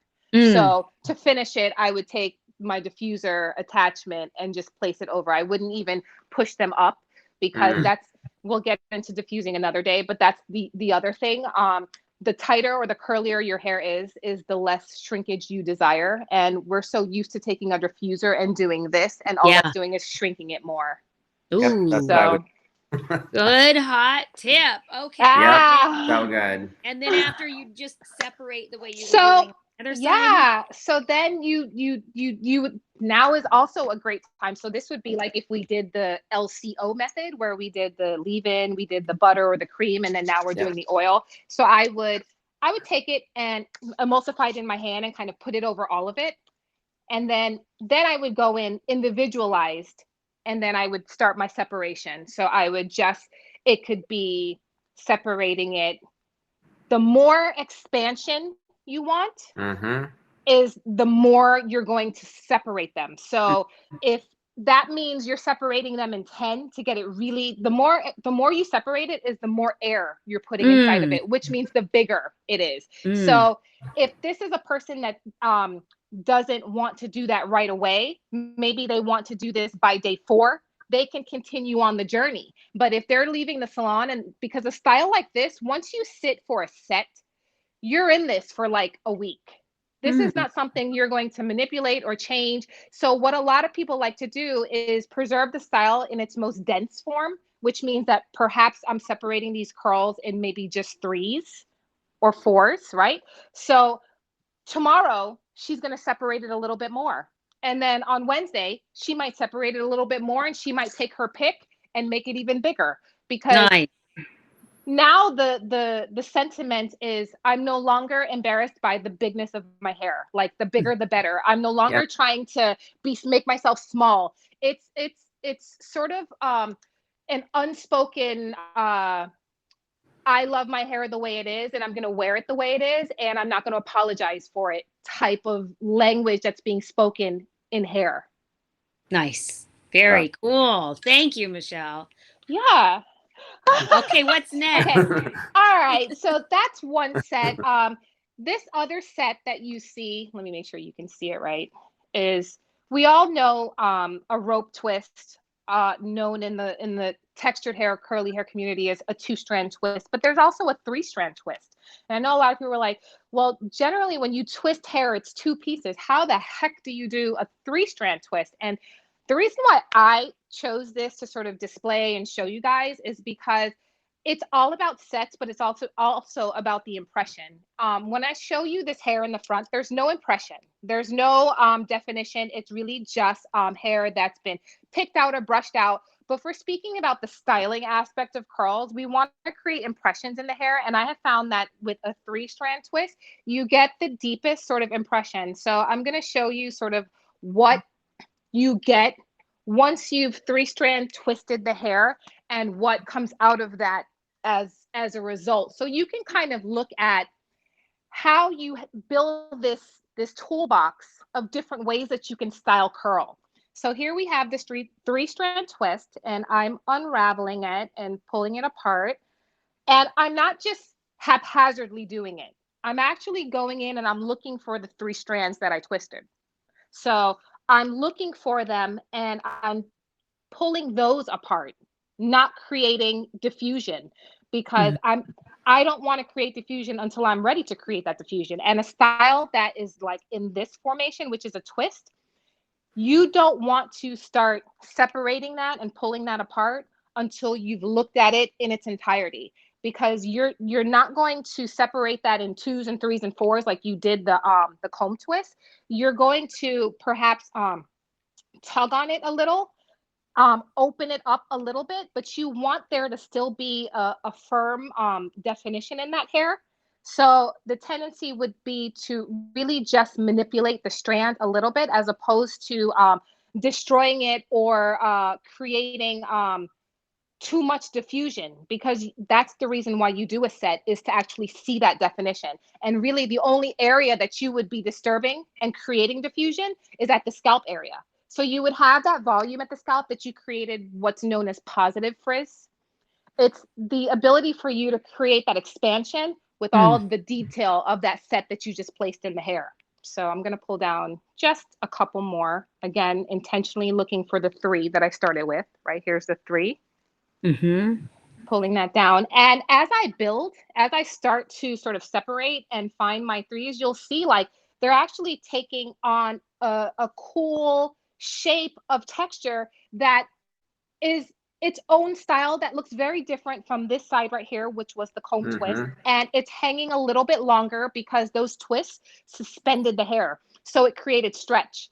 And that puts hearts in the eyes of a curly girl, because when you tell me you're going to elongate my hair and it's still going to be healthy and styled, and I'm going to get to see like the maximum length that I can see without flat ironing and straightening and doing all of that, I like that. So whereas you have more shrinkage here, it's going to shrink up tighter, which is cool. You're having more stretch here. All right. And we're going to continue, and I'm going to show you how to do that 3-strand twist. Right. Great. So this, we would continue. Is it too much? No. No, I'm saying yay. Okay. Not too much all at right. all. I'm actually like, I'm learning so much from this. I'm already like, okay, I need a mannequin, a texture mannequin, Right. to What's show her you name? that I learned today and do it. Her name is Amber. She's from Pivot Point. We Hi, love Amber. Hey, girl. So I'm going to tell you a cool little tip about, again, we've talked about stretch, we've talked about shrinkage, we've talked about elongation, we've talked about what puts hearts in the eyes of a curly girl. If you have hair that naturally looks like this. This is just what she was, right? And I wet her hair. She's going to shrink. I could do the 3-strand twist on that wet hair, but there are instances where you will dry the hair. I might make a little noise for just a second, but I just want to get this point across and show you how there are like infinite ways that you could style textured hair, like infinite. Okay. So pretend I, again, shampooed her, conditioned her, and she was curly, right? And I wanted to do the 3-strand twist on her hair, but I didn't want to do it on the curl, right? I didn't want to do it on the wet curl because the wet curl is going to give me the most shrinkage. In a lot of instances, you'll see hair is styled stretched, right? So I'll just take my dryer with a pick attachment. I'm not looking to create Ooh. I'm not looking to create bone straight hair. I'm just looking to stretch that curl out, right? Elongate it. So is this really loud when I put it on? No, you're okay. No, it's fine. Okay. Okay. So I'm just taking my pick attachment and I'm just stretching that hair out, right?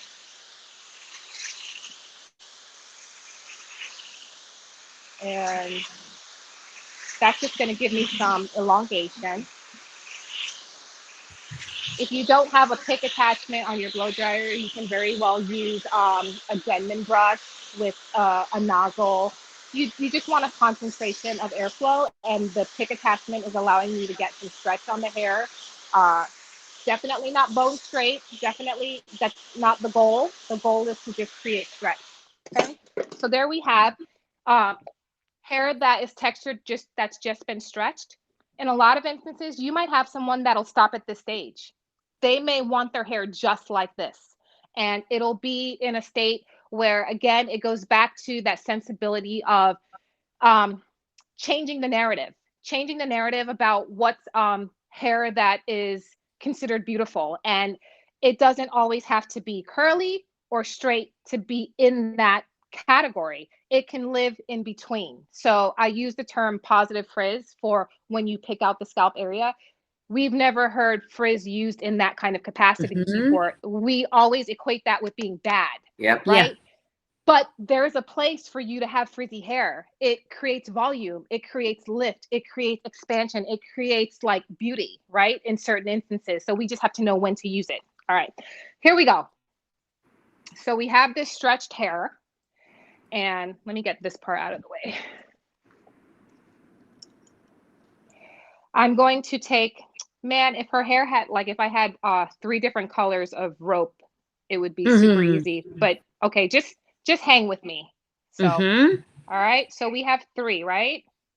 We know that 2-strand twisting looks like this, right? It's just wrapping the hair. We know that that's what it looks like, right? When you just wrap the hair around each other like a rope. When you go into 3, it's starting out with 3. It's taking the hair that's on the far right corner or left corner, depending on if you're right-handed or left-handed, and crossing it over the exact opposite side and twisting it. Now, what was over on the left is now in the middle. So now you have a new far right corner, and I'm going to take that, I'm going to cross it over the far left corner, and now I have a new middle and a new right. I'm going to cross that all the way over to what's on the far left, cross it over. I now have a new middle. I now have a new right. Take what's my new right, cross it all the way over, twist, new right, cross it all the way over, twist, new right, cross it all the way over, and twist. And you're going to do that until you are all the way down the duration of the hair. Your sizing can depend on you. The more definition you want is the smaller your partings will be. You'll see that at the scalp area, there's box shaped partings. Sometimes this is a style. So sometimes to create intentional style, this, instead of being a box, it might be a triangle. Sometimes instead of being a triangle, I've seen it where people will even do little hearts in the partings and create a stylized look for, again, styles that live as a primary, a secondary, and a tertiary look. So you might leave the salon with your hair in these 2-strand twists, and you might wear that for 3 days. And then by Wednesday, you're starting to unravel and pull out. And then on Thursday, it's bigger. And Friday, it's bigger. I posted a picture of myself where I was showing 5-day curls because generally speaking, I wash my hair once a week, and some textured hair people do it a little more frequently, a little less frequently, but generally it's not a wash every day type of thing. So you will have a lot of styles that are meant to be worn for 5 or 6 days. And depending on, sometimes you'll see what's called a preserving style, where it's braids, but in the braids, there's hair that's been added that can be worn for a month or two with a different kind of cleaning. So your cleaning wouldn't necessarily look like a shampoo under running water. It would look like a strategic sort of cleaning of your scalp. Oh, wow. Right. And so how do they take care of it in between, like you're sleeping? I know I wake up and feel like I have to wash it or do something again. Yeah. So I'm so glad you asked that question. And this should go for all of us. This is not just for curly girls or guys. We all should not even be sleeping on cotton. Cotton pulls moisture out of the hair. Okay. So not only is it pulling moisture out of the hair, it's pulling moisture out of your skin. So ideally, we want to be sleeping on satin or silk. And so if you are not going to partake in a grandma bonnet, which those bonnets, then I highly recommend getting yourself a silk or satin pillowcase so that your hair actually just slides around and doesn't get drier and sort of manipulated and cruddy by the morning. Now, if you feel like your hair gets oily and greasy and dirty, and maybe you work out and you go to the gym, and the first misconception that we have to clear up is that when you work out, that's salt and water. Sweat is salt and water. Salt and water is not dirt. And so that doesn't mean you need to go and scrub a dub and remove any and all type of oils you have in your hair. Maybe that's just rinsing. Maybe that's just rinsing the sweat off.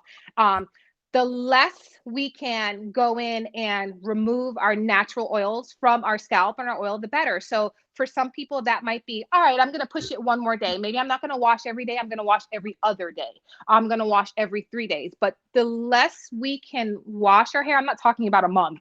I'm talking about reasonable amounts of just trying not to wash it every single day. Right. The more, the healthier our hair can be. Now, if your hair is short, like your hair, like if you're like Alfredo, your hair is short, you wash it probably every time you wash your body. That's different because you're cutting your hair as fast as it's growing.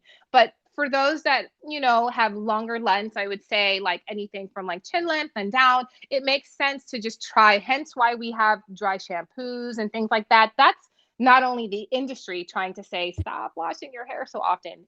It's really, there's a reason. Stop washing your hair so often. So great. I love sorry what you said though about the satin and the silk sheets, because I'm already like, well, Alfredo, Amazon. you know what? You just took it there and you added sheets. Yeah. Maybe I'm looking for excuses. I'm like, oh, I can get a new sheet set tonight after work. I'm gonna have to go and shop for a whole new bedding set. Are hilarious. You were like, yeah, satin sheets and satin. Well, I'm thinking about the moisture. It's not only our hair and our face, but our bodies too, right? If you really think about it. Yes. So and I do wear pajamas, guys. No. I was not judging. It tickled me that you added sheets to the scenario. Me too. Yes, if you are going to get satin pillowcases and silk pillowcases, yes, you should have the sheets too. No, but I mean, for hair, really, I never thought about that before. So it's super, to me, like hot tip as far as for our hairs, but of what we're sleeping on or how we're, taking care of our hair. I just want to show you, actually I can show you the difference, okay? Because you'll be able to see this. So this example of the 2-strand twist is on hair that I stretched with the pick and the blow dryer. And this was on hair that was wet. So do you see the difference in what happens and like really what that takes on the shape of. Like this is going to be much longer look when I pull this out, and this is going to be a little bit more shrunken. Both create elongation, but this is the maximum right here when I stretch the hair and then do it. Nice. And then lastly, trust me, there's more. I have to hold myself back. So this is good old perm rod set, right? There's perm rod set. There is flexi rod set, various sizes. We remember from hair school when we had to meet the quota for how many perms you had to do. So no, we're not perming, but those perm rods sure do come in handy when, again, we're trying to set and create different types of curl and texture on the hair. So basically the nuances on this, and we don't think about it, but sometimes we're just on autopilot in the salon, right? And the things that are just really, really, really common sense. And sometimes when we hear someone say it, we're like, yes, I knew that. Like, I really did know that. So we're looking for curl definition, but we're also have to be intentional about how we're creating that, right? So if I'm taking this curl, we know that you can use end papers. We used end papers in hair school because remember, we didn't want fish hooks. Remember that word? When's the last time you heard that word? Fish It's been a hooks. long time. Fish hooks. No. Oh man. So, Yes.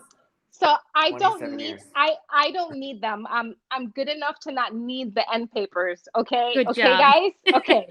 All right. So I'm taking this hair that's wet, right? It's not wet, but we're gonna pretend like it's wet. And it has a tendency because it's curly to just go and just wrap around that roller. So I'm going to take those ends. I do not want a grandma curl, okay? So I'm not going to take this and roll it on itself to create Aunt Esther curls. I am going to take the ends and wrap them around themselves maybe like once or twice, but then I'm going to intentionally create a spiral type of curl so that I, one, get elongation and create a more youthful looking curl. Nice. Okay, so we're going to cap that off. She is going to have her hair set. I chose this size because this is what I envision. We always want to, Stephen Covey, you mentioned him earlier. We start with the end in mind. Good right? job. So we think about the end and I envision what I want it to look like.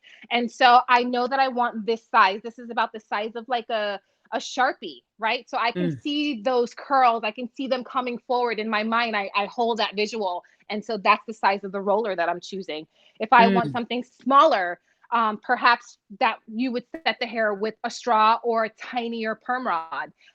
It's like I said, it's limitless. There's so many different options. I probably gave you 5 different ways that you can do things.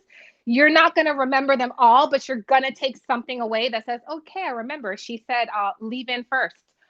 Whatever it is that you take away, just know that you are leaving having something more than you did before we started this journey. So not only for you, Sherry, and you, Alfredo, but any of us, any of the friends that we have out there that are watching. And I want you all to be really safe, be really inspired in this time that we have no control over a lot of things, but we do have control over what we're putting in our minds and our eyes and our hearts. And so take what we can't control and turn it into something that when you come out on the other side of it, you're the better version of yourself from where you started. So that's all we can control.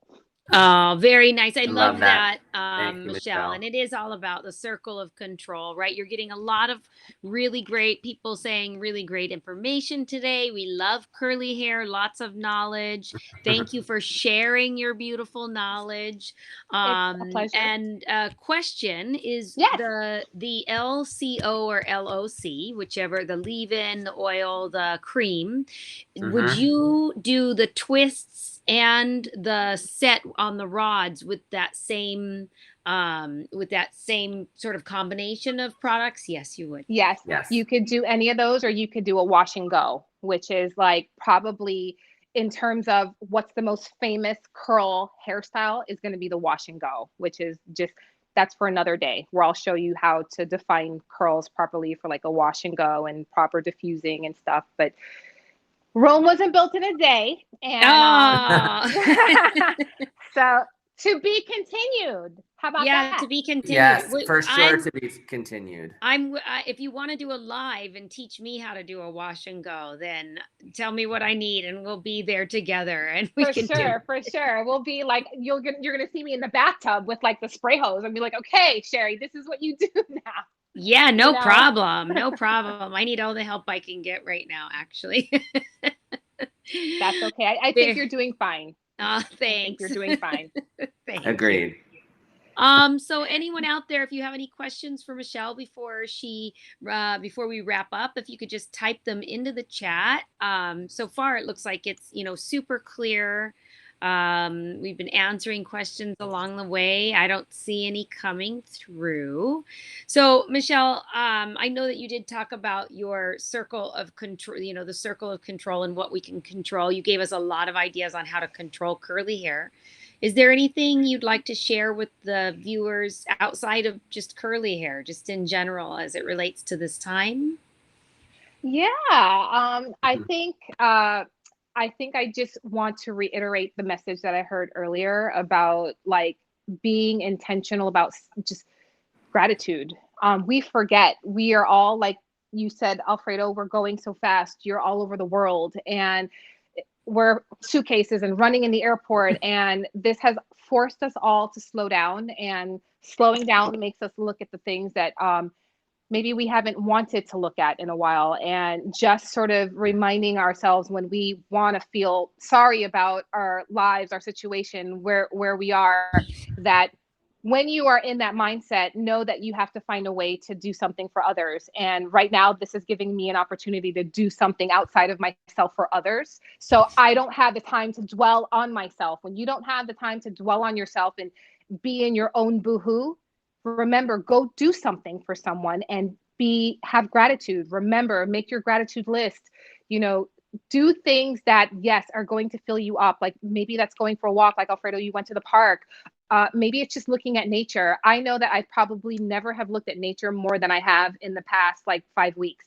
I'm looking at trees. I'm looking at the flowers coming out of the trees, the shapes. Like, wow, like the squirrel eating his nut, like nibbling on it in the grass. Like, I'm just more heightened, more aware, and intentional. Like I'm intentionally, and I'm reminded again because sometimes I forget. Sometimes I know about gratitude. Sometimes I forget. But you know what? It is universal. It is spiritual. You reaping what you're sowing. So when you're continuously putting out, I'm grateful for, you beckon and you welcome into your life more things to be grateful for. Mm-hmm. Yes. That's all I got. Well, that was a lot. Right? Exactly. Yeah, that was a lot. Alfredo, what are you going to do with this newfound knowledge of textured hair? I took a lot of notes. The biggest things I got so much, Michelle, and you're right about Rome wasn't made in a day, but the things you shared today for me, I learned so many different things that I could immediately put action to. Yeah. So thank you. I do think it's like, I feel like there needs to be like a phase 2 for me, like all about manipulating the texture, the comb twist that you did, like I said, the mermaid thing, the unraveling, layering of the products. And also, I never thought about the fact if you're creating these sets with the intention that they're going to wear this for a week or so it keeps building upon itself and coming into different incarnations of the original style. Yeah. So I honestly want to get an amber because I got mannequins finally because I'm wanting to get my hands in hair. Yeah. And put some of these things into action and like and make a video. I'll show it to you first and be like, did I do a good job? I definitely want to see it. Amber has a color appointment shortly, so that's her next move. Excellent. But no, I love it, and thank you for making me feel like I was able to pour into you a little bit. Oh, you've and got also the LOC for me was huge too. What like the layering, the leave-in liquid, the oil, the cream, and how you can change that up a little bit. But the L always is your baseline, no matter what. Mm-hmm. Yep. Sierra Rousseau says, thank you so much. It was the best curl class she has ever taken it, and she can't believe it was from her couch. Oh, do I take a bow? You Or can Christine. take a Yes, please. bow. You mark it. Michelle, she does want to know if you're doing any curly color classes coming up. So will that be a tutorial that we'll see Uh, on your? You know what? We're in this thing for a minute, so I'm gonna say I'm pretty sure that's gonna come down the pipeline because I'm gonna have to keep pulling out tricks out of my pocket to share with you guys. So you're making me have to do more homework too. Remember, it's like give gratitude, get gratitude. So I'm giving education, so I have to get education too. I have to learn, learn, and learn and learn so that I can pass on to you. Michelle, if you could please film that, you can send us over the footage. We can do a quick edit and put it on our R&B channel. I'm sure everybody would love to understand how you go about coloring curly hair to protect the integrity of the Yes. curl while simultaneously giving a little spice to a curly girl's life. Absolutely. And and we so appreciate you. You're awesome. And Thank you. I know Alfredo talks to me all the time about how amazing you are. I've decided I could be his real life Amber when we get Yes. together You again. can be. You Yes. He'll can start be. to do. He can try out all your different techniques on me, and we can see how Yes. that goes. I love it. I I'm love in. it. I'm Built-in in. model right there. Challenge accepted. That's right. That's right. Excellent. The Amber Excellent. challenge. All right. Very good. Well, Well, thank you thank guys you, for having Michelle. me. I'll see you guys soon. You have amazing Mwah. Al coming up. So, all right. Thank Bye. you so Hearts to you much, too. Hearts Michelle. to you too. Heart- Yeah. A pleasure. A pleasure. Aw, All thank you, Michelle. You Thank too. you. Wow, Alfredo. I mean, I knew I would be because I'm always, but I'm mind blown. Like I meant what I said earlier. I've always wanted to sit. Michelle helped me a little bit at Destination. I had a texture model, but we were working so fast, and she did teach me a little bit about the comb and how to undo on stage. But it was for, I was on stage for 60 seconds for that. So it was so cool for me to get to spend, as I'm sure it was for all of our viewers, to spend like an hour with her. What I got in that hour, I'm like, okay. I mean, it's unbelievable. It continues. It doesn't blow my mind because I know the talent that's out there. But Yes. I think what it is that I'm blown away how grateful that we have the opportunity to do this, whereby we've carved out a new platform for ourselves to be able to expose people to this amazing talent. And I think that for that, that's one of the many things I'm grateful for today. Me too. So grateful. And I'm sure you agree with me. Like when I'm having those light bulbs go off and learning so much as you are, I'm thinking about how many people watching are having those same moments from this. It's super. That's right. Super, and not fills only our watching soul. now, but watching in the future. Because because it's here on YouTube and it will stay there where they can go back and refer back to or watch it in case they missed it. So. That's right.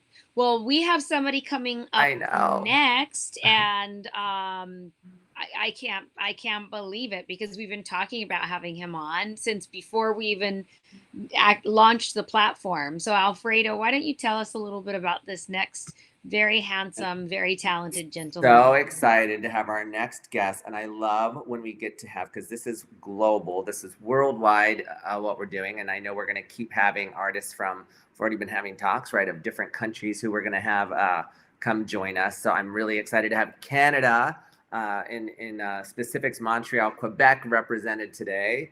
So with our next guest, and it's funny, I met Alex Chabot from salon owner. He's so talented. I met him in Germany. It's funny because I met Jenny Ray, who we had on a few weeks ago, the same time that I met Alex. And to watch him work, I've had the privilege of getting to do, last year I did a show in Montreal with him, and to see him, which I've seen many times, but just on stage, what he does to hair from all things is just, he's absolutely brilliant. So I'm super, super excited to have him with us today. I always get a little surprised, like Michelle, I knew what she was going to do, but when they come on, I'm sometimes just as learning. When they come on, I know he's going to be doing cutting and styling, I believe, for us today.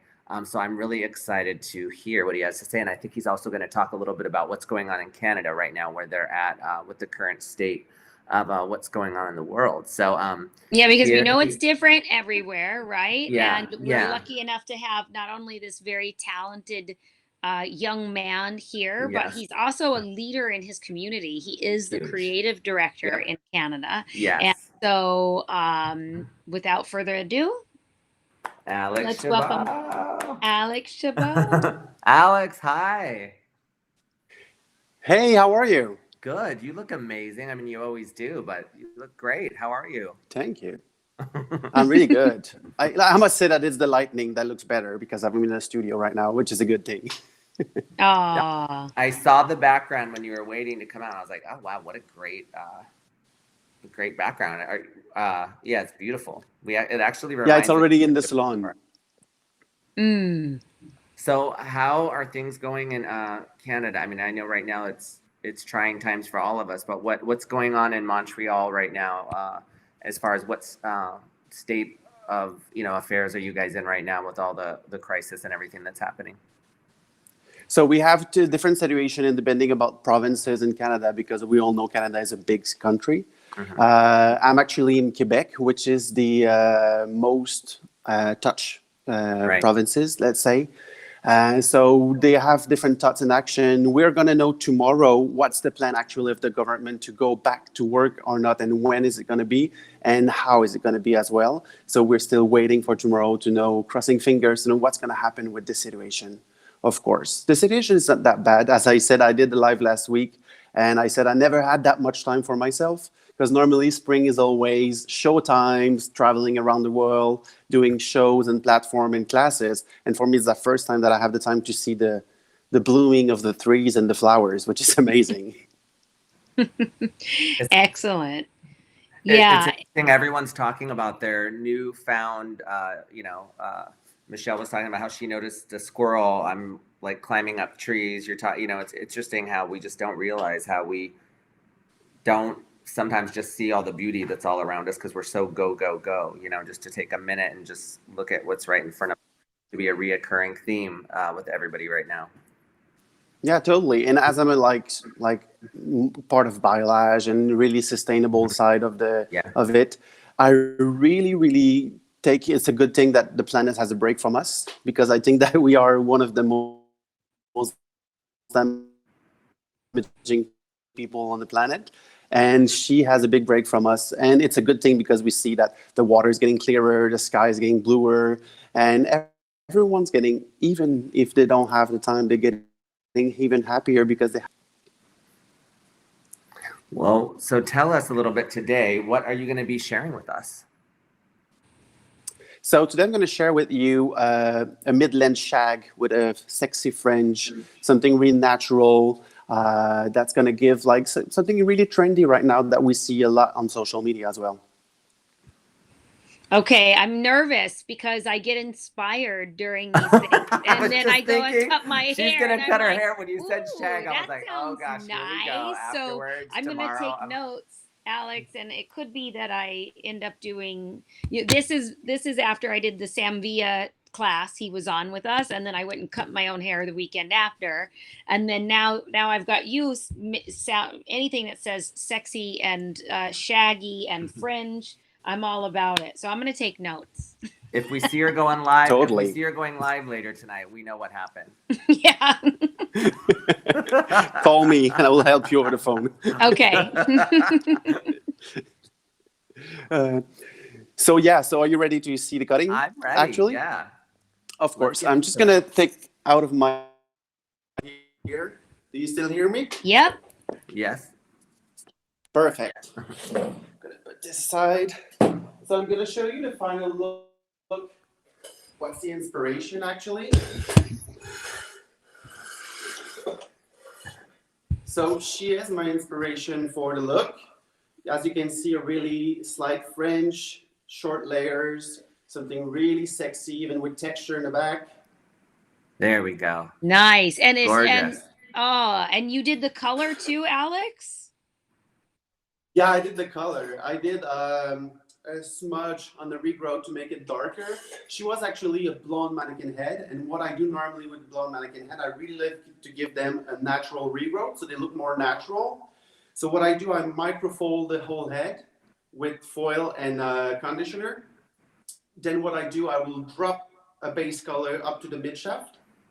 Mm-hmm. And then I will rinse it all and tone it all to make sure that we have those baby lights that's coming in. And we can see the deepness. Oh, yeah. Here. Oh, it's So beautiful. good. Beautiful. Thank you. Love. So I did it as easy for the people to see and watch, even if they don't speak English, if they speak another language, as I do French. Sorry for my English, because these days I don't speak that much in English, as I'm more stuck in my own. Well, Sherry and I love French, so maybe a little bit you can throw out a few French sentences for our French friends that possibly might be watching every once in a while. Yeah. So, bonjour pour les Français. So this is the sectioning, as we say. So we see the hairline naturally that goes here. So the first sectioning will be the fringe, which will be cut as a triangle part of the front. Then we'll have both sides. That will be our section number 2. And then we have the top section, top of the vertical ridge, that's going to be section 3. And then we have section 4 in the back here. Can I see the side again? Yeah, there Yeah. we go. Perfect. Uh-oh. Yeah. I already know. I really love to work with those forms. It's way much easier to see. And when you do it, it's easy. There you go. So I will start the haircut on a wet hair mannequin.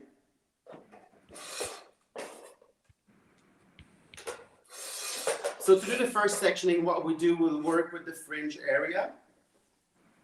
So this area normally what we'll do when we work on either a mannequin or a real hair model, we used to section the hair corner to the eyes, to corner to the eyes to create that triangle. Is it true? Yes. Yes. Totally. So what's happening right now? We are in 2020, and eyes and face have a structure that can change with some surgery. Are you honest with this? Yes. Oh, So, well, I mean, normally, of if you course. section to the corner of the eyebrows could be lower, slimmer, bigger. So it's not really accurate when it comes to sectioning.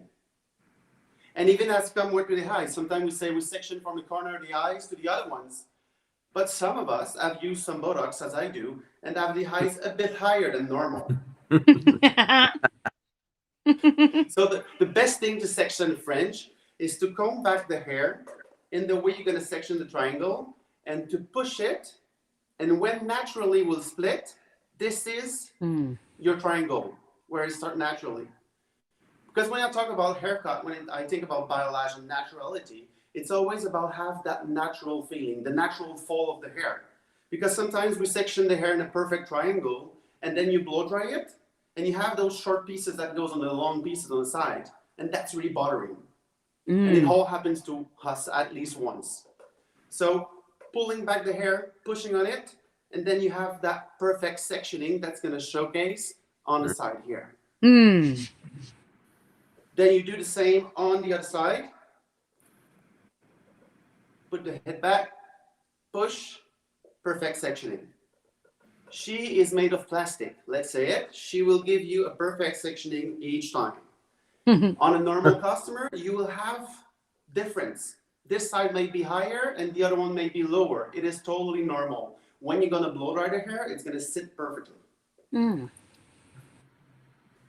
So you're saying it's okay if it doesn't end up exactly the same because of the way that it's splitting, it will look the same at the very end. Yes, because the natural fall of the hair and the hairline will split and then it will fill out those pieces here. Nice. So I'm just making those sections really clean. I really love to start working with my haircut on wet hair. I think it's really more precise. Then I will blow dry it and finish it dry.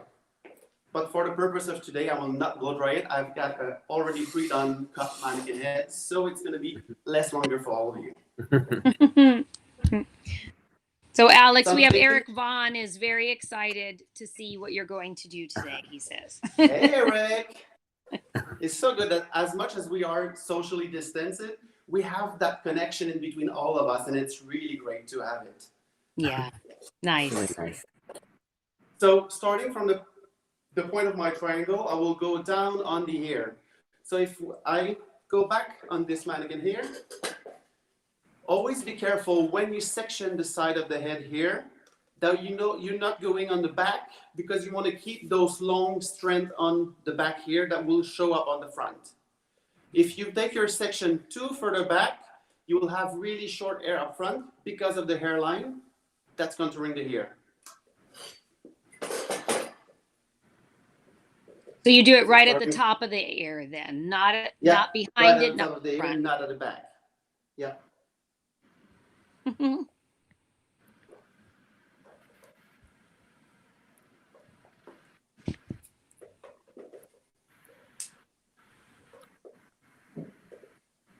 And I'll do the same section on the other side.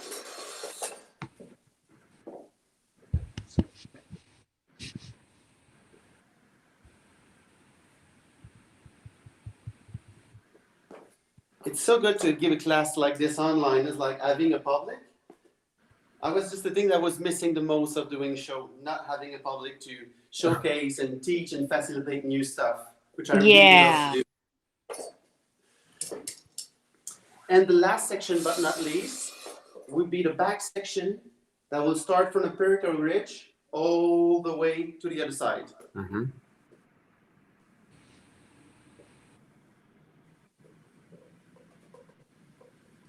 Alex, when you do a cut in the salon, do you pre-section like this as well for your client, or? All the time. I always do clean sectioning, because when it comes to sectioning, it gives your customer your plan. If you have a structure plan, that's the best way to ensure your customer and reassure them that you're doing a great job. If you don't have a specific plan and you just go randomly and just cut hair for cutting hair, it doesn't show that much professionalism. And you want to have that touch of professionalism that will put you on the sides of the other ones that just regular and just cut hair for cutting hair. And for me, a great haircut is like a house foundation. If you don't have basics foundation for your haircut will collapse. That means that all the volumes that you want to put in, all the layers that are going to put in the frame is going to disappear in a few weeks. If you have a solid and structured foundation, your haircut will last for long term. And that means that it's gonna grow really easily and perfect for months, which is a good thing, because with the pandemic, our customers are really happy to have those great haircuts so they can long and elongate easily. Nice. Love that. So first section will be the fringe area. This section will be cut at 45 degrees from the forehead. I'm just going to get rid of this here. So you can see properly. There you go.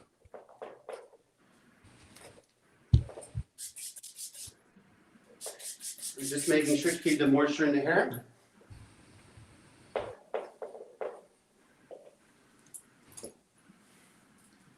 So we'll take a central section in the middle, and I will over direct the entire section at 45 degrees from the forehead, totally. Can you sit properly? I can. There's that hole in the back. There you go. So,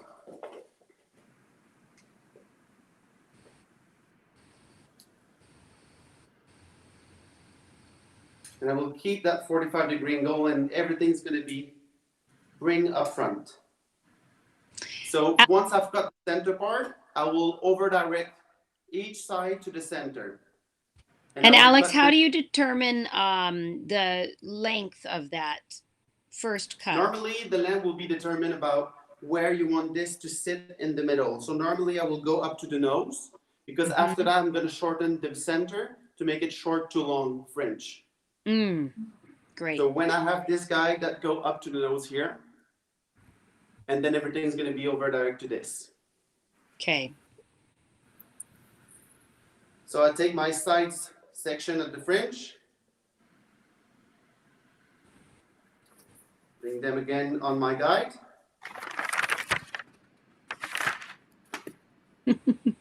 Alfredo's taking so many notes. I think we go to the next page. I can hear your pencils just going. Yeah.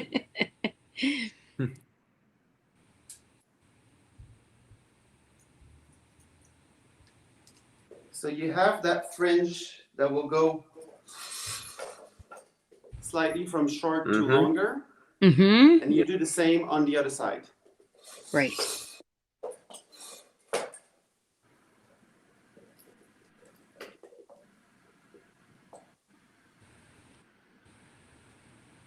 Still keeping that 45-degree angle.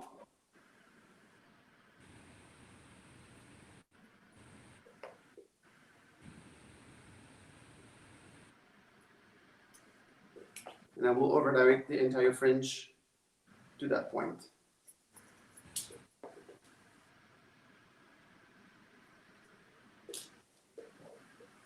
So once you have achieved this, you have that perfect short to long fringe on both sides. It will give you that angle here. Then the next section will be the sides. Again, keeping my moisture. And I will make sure that I'm not cutting the backhand here, because this will be my length for the visual up front. Mm. So again, I will take vertical sectioning. And I will work from the longest pieces of my fringe on the sides here. This will be my guide. And I will bring everything back into the center. Straight.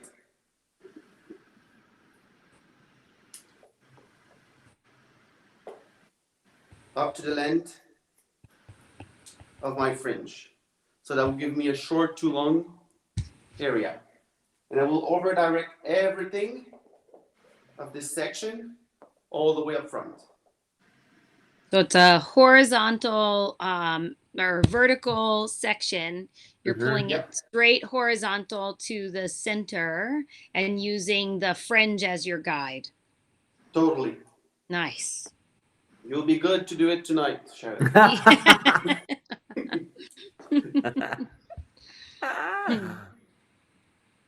And I really love our over direction. That's why I really love to work with over direction when I do haircuts, because where you bring the hair, that will give you that light weight to give the feeling of the hair. And that's when you bring back the hair up front, you will have that slightly hair that goes out. No, I mean, yeah, I can see the shape perfectly as you're Perfect. doing it. Right, yeah.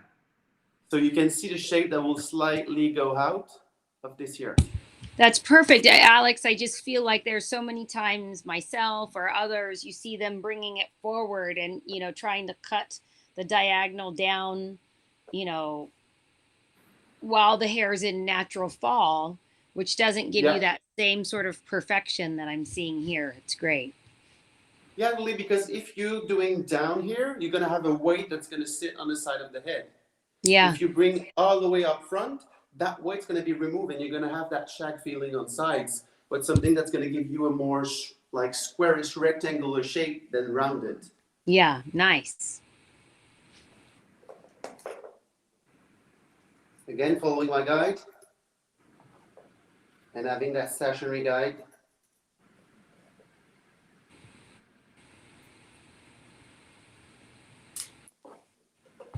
So this entire section here, so you see that will be my final length when I'm going to finish the haircut on the sides.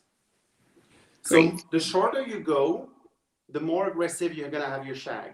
The longer you get, the more softer and layer you're going to have in long hair. I'll do the same on the other side.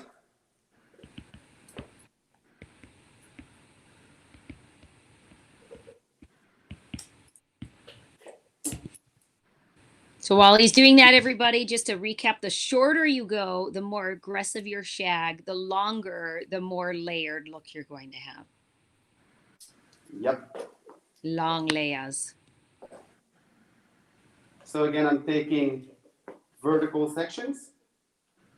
Mm-hmm.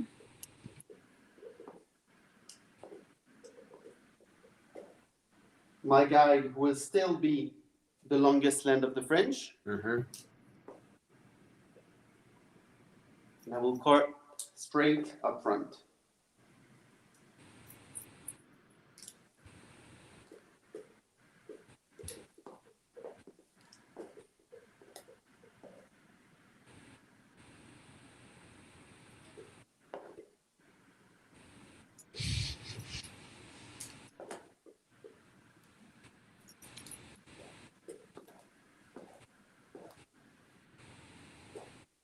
I can say that I'm like a really straight cutter. I really love to cut straight, and then I will texture the hair when they're all totally dry. I think it's easier to have a better manipulation of the hair and a better feeling of it after. And you can see where's the weight depending about the hair density of each customer.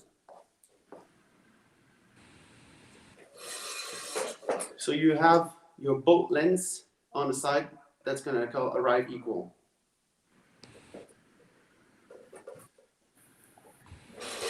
Then we'll work on the third section, which will be the back of the head on the top. Just make sure that you isolate properly the bottom because you don't want to touch it now. Again, this section will be over directed all the way to the center back of the head. And we're going to keep doing our motion of 45 degrees from the occipital bone.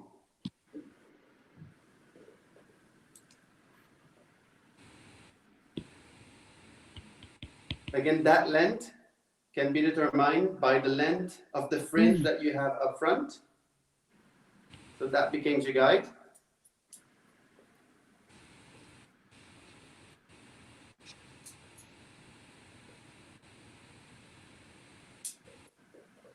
And you will keep doing the same and bringing everything up center to have that stationary guide.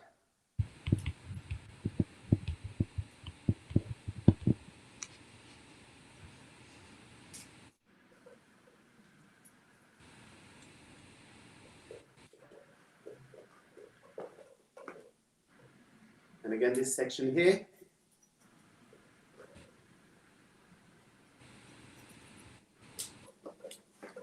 And I'll do the same on the other side. So from now, it's not that much of a complicated haircut. It's just to remember where are your guides and where are your angles. Because when you work with over direction, the angles will change everything from the hair. Because normally when we layer a long haircut, we have a tendency to cut straight like a uniform sometimes, and it became super round on the top. When you follow that 45-degree angle in the back, you will achieve a flat back. So you won't have any volume here. You will have still that flattened back. Right.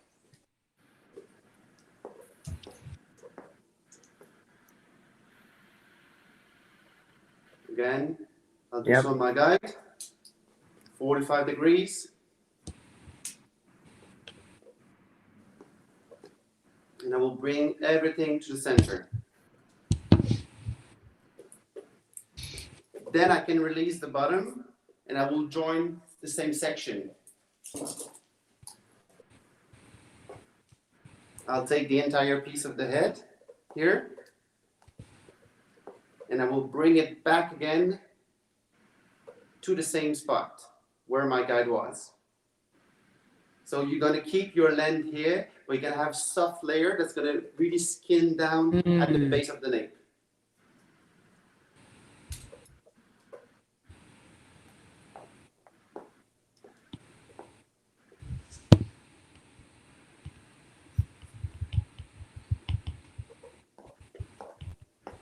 I'm really lucky because I've got big hands, so I can hold the entire density of the hair in one hand. If there's a question, which is if the crown itself is flat and you want to add a little bit of volume, what might you do then? I will push the volume all the way up, so that way when I cut it a bit more straighter, you will have that bounce and volume effect. Otherwise, if you stay in the back area, it will sit straight back. Okay, so great. So just elevate it more at a straight vertical to the room and you'll get more volume. Totally, yep. Great. That was a great question. Again,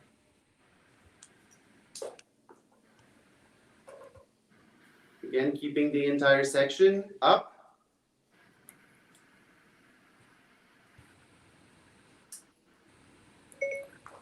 For me, as somebody who doesn't cut hair as much, this is so helpful for me. Just the way you broke it down with sections and angle, it's just like super, super easy to follow. Like for me, I'm like, oh, I get this. I get,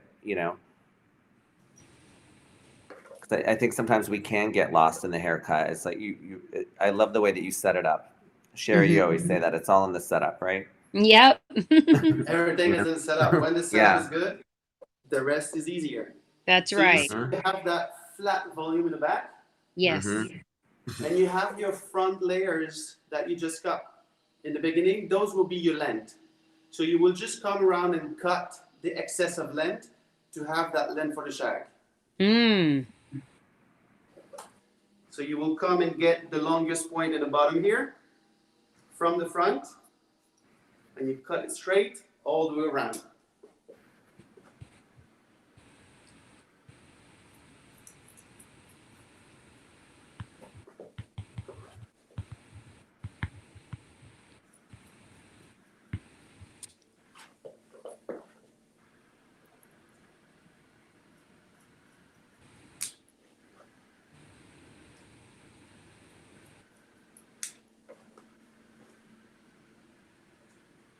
So you will join again the longest point of the front section.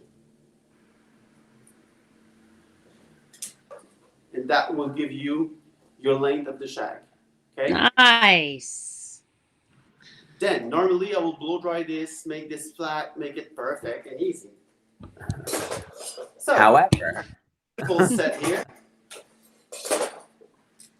She's already beautiful, flat and straight with the round brush. And you can see those beautiful highlights that I've did on the brunette previously. Nice. So, what I'll do, I'll take the same sectioning. This is a rough cut. There's no texture in there. It's fully straight as I cut it in the previous mannequin head. What I really love to do when it comes to texture, I will keep the same foundation from the head. So I will recut and texture where I've cut it previously. That means that the front section will be textured 45 degrees from the forehead here. Then the front, I will bring it back again and texture. Then I will take my section in the back, bring everything up, and then texture here. So I will keep the same foundation of the haircut. It's just going to be softer.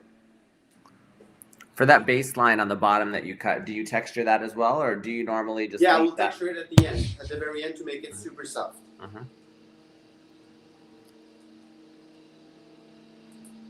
So I've got my angle here, straight line. I'm just going to come in and texture the ends. Just make sure when you do some texture in the hair to go as deep as you can, because if you stay at the tips of the scissors, there's nothing that's going to happen. You need to go as in as you can to remove that extra weight and create that lightness.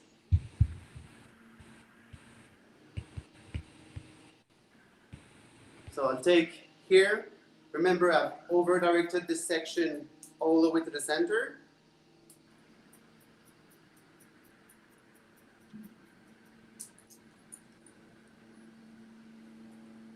And I will texture the whole triangle.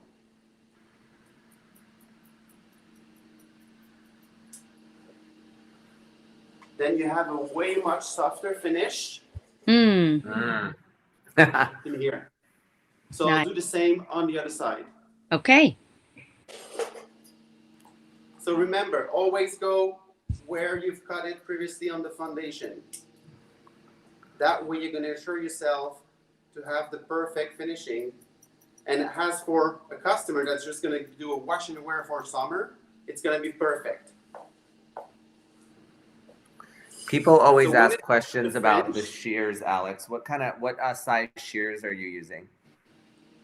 Those are 6-inch. Mhm. Those are quite small. I really love to work with long shears when it comes to straight lines. It depends about your hand size as well.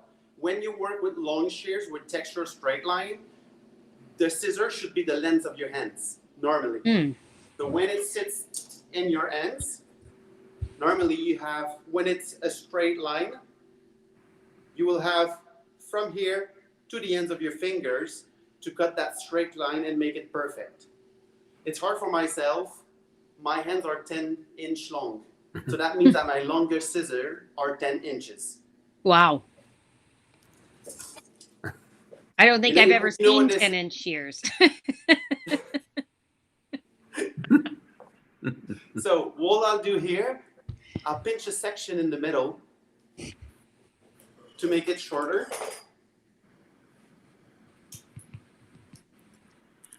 I'll twist it with my fingers and I will open it by pushing on it. Can you see it? Yes. Yeah. Okay. So I will open it and I will come in and texture this section in the middle to make it shorter. So that's going to accentuate my short to long in these pieces. So when I untwist it, I've got that beautiful shorter pieces up front that's going to be exposed. Nice. So good. So good. So when it comes to the sides here, I'll do the same. I take this section, make it straight, and then I will texture in the same manner. If you want to have a quick tips, because sometimes when you go in the hair, you don't want to cut yourself.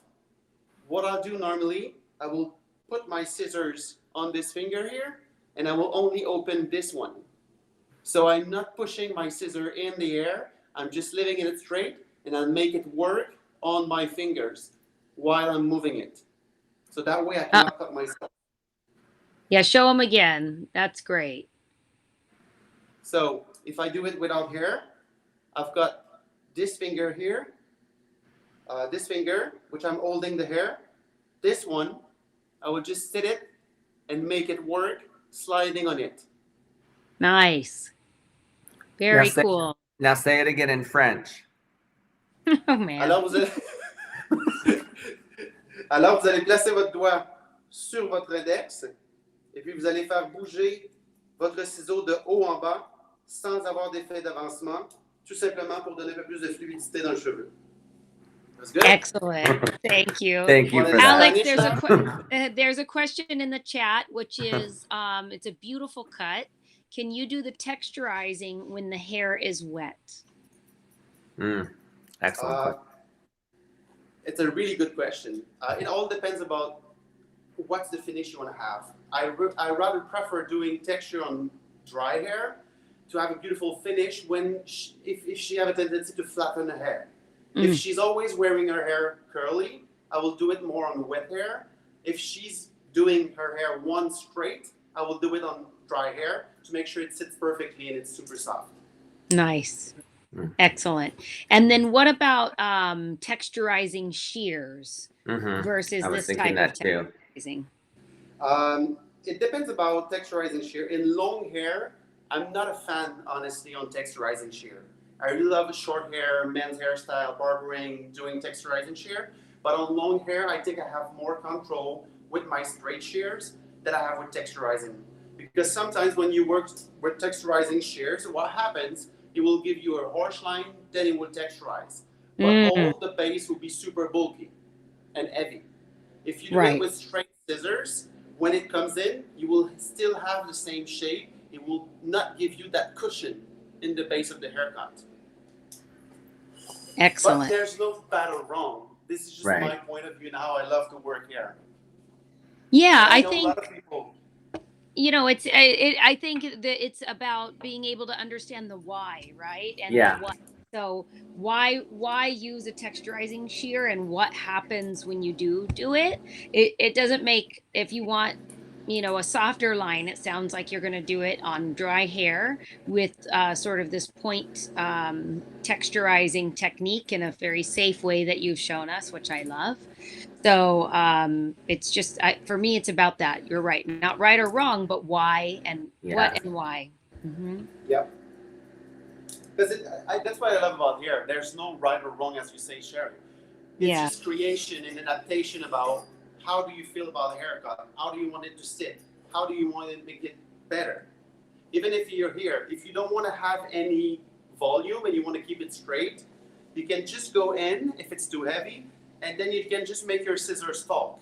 So that means I'm going to go my scissors on the scalp, and then I'm just going to move my thumb and make my scissors go down on the hair. So that way it's going to remove the excess of volume, and that's going to add texture to my haircut. Nice.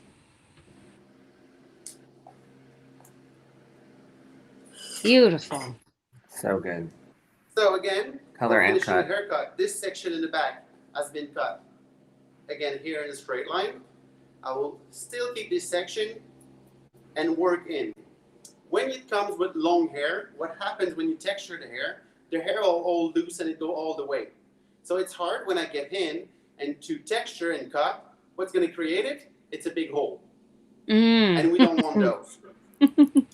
So what I do, I'll just pinch my fingers and make this open like a fan. And then I can easily go in and work my hands because they're straight. Right. So in this case, you're not using your finger as sort of like a guide to not chop your finger off. So how would you tell somebody how to do that without chopping their finger off? You know, the first cut that you do is the most important because where it sits, this is where your memory. You know, all our muscles have memories. So once you do things once or twice, your memory of your muscles became more intelligent. So they know where you are and where to stop. So yes, at the beginning you might cut yourself, but the muscles memory is going to help you a lot. It's like Michelle did with her, like Michelle does beautiful braiding and hop styles and gorgeous stuff, but it's all about muscles memory, how to braid those hair and make them perfect and make them easy and faster to do. So once you do a haircut once, it's super long and it might feel weird and struggling, but once you do it twice or 4 times, it becomes naturally. It's all about muscles memory. Nice. And you're closing the blade on the exit or on the enter when you're doing that? I'm closing the blade on the enter. Okay. When I came in, and I close it when it comes in. Because I want to remove that excess of weight in the back here and keep it really straight. Great.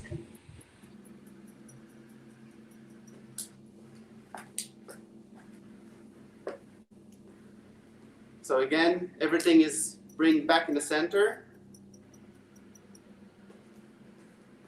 And as you can see, you don't see any harsh line in the back. Everything is stuffed and blended together. Nice. So when it comes to texture to finish this hairstyle, I will work with my flat iron and a slightly curved iron as well, which I really love to work with. Ooh, where did you? Okay. Wait. Where did you get that? Stop. Light bulb Where moment. did you get that stuff? So this is like literally a flat iron, but it has a curve in it. So that will give you that softened wave effect. So because if you're using a straight curling iron, it will give you a curl. And you don't want to have naturally that bouncy, like stiff curl. But you want to have something way much softer. By using this iron, it will be way much easier. Yeah, I've You never get this seen iron- that iron. I don't know. No? I didn't even know it existed. Me either. Oh, you have to have it. I really love to work with it. I even like confused Paul Faltrick when we were in Spain because you know he's doing those beautiful wave and natural with his iron, Marcel and all that stuff. I said, Paul, I'm gonna do mine in about 5 minutes with this iron, and you will have those beautiful Marcel wave. He said, there's no way you can do it, but yes, with this iron it's super easy. Show So for us. all those Show us. I know. Okay, like I'm ready. Ah, you're ready. Okay. Yeah. So yeah, I want to see it. And then I have to know like So how this do we is get one? a short hair, like mid-length hair model. It won't give you a beautiful big curl, but we want to have something natural and messy. So we're going to work and just close it and slightly tighten it. But you're going to keep your ends straight. So you see? And then when you just brush it, you have that beautiful soft curl in Nice. the hair. Magnificent. Totally. Nice. So what I really love to do is to work once on one side and the other one on the other side, so we have a more natural feeling. Always keeping my ends straight to have a more natural finish and more modern.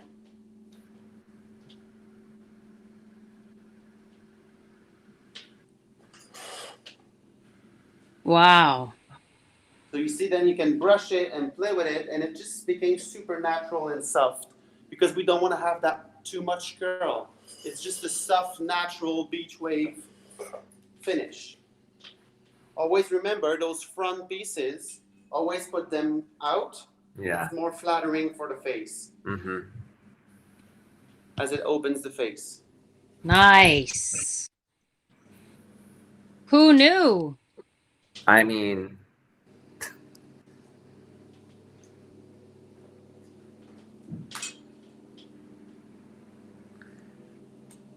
So one in, one out. 27 years being a hairdresser, I've never seen an iron like Me either. that.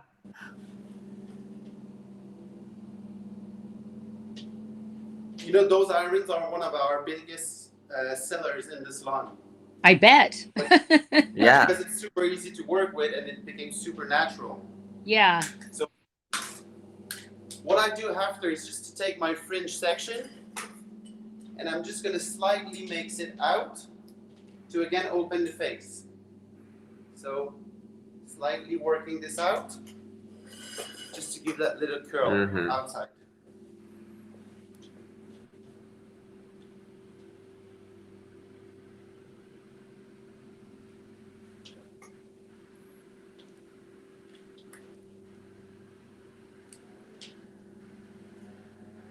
And then you can come over and work again to have smaller pieces up front.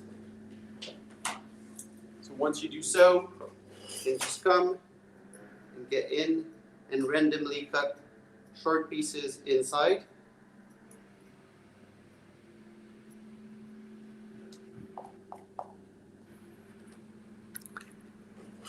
Then you Even have though that your sexy fringe that Even though sits your perfect. client can't Yeah. smile because she has so much Botox, I see her smiling inside. I know she's smiling. Huh? But you know how to do it? You know how to know that the customer is happy? She's not even smiling. She's doing dog face in the mirror. True. When she's Yeah. doing it, you know your job is done. Yeah. For sure. I really love to work with the Bodyfying Jelly and Biolage Raw. Just to make it texture a bit and have that soft feeling in there. I don't want to have something too much tacky. And I can work and diffuse and separate my fringe. Open this area. Shake it up. Make this ready. And then you have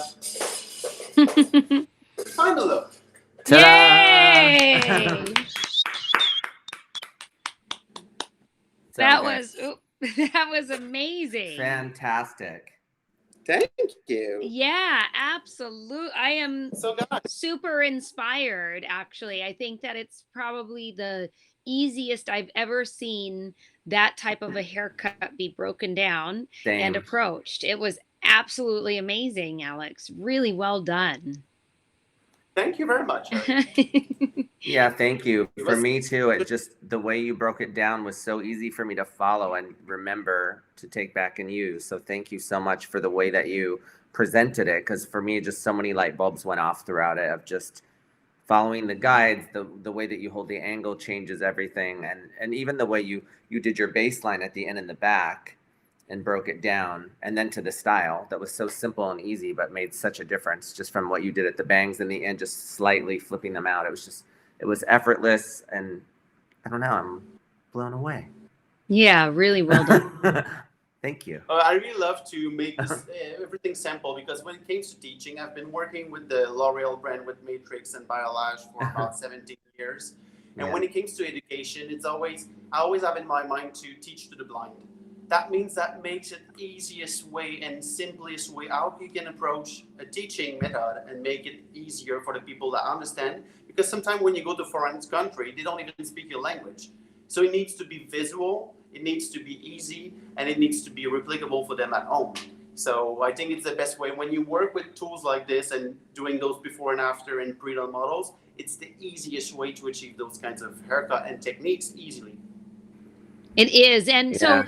obviously you've done a lot of hair color on your mannequins. So do you have some video of you doing the hair coloring techniques as well? Or Yeah, I can upload that on my Instagram, of course. And you give me that idea, I can do maybe a live this week. So stay tuned on my channels on Instagram. I can maybe do how to create those beautiful shades of color with those balayage.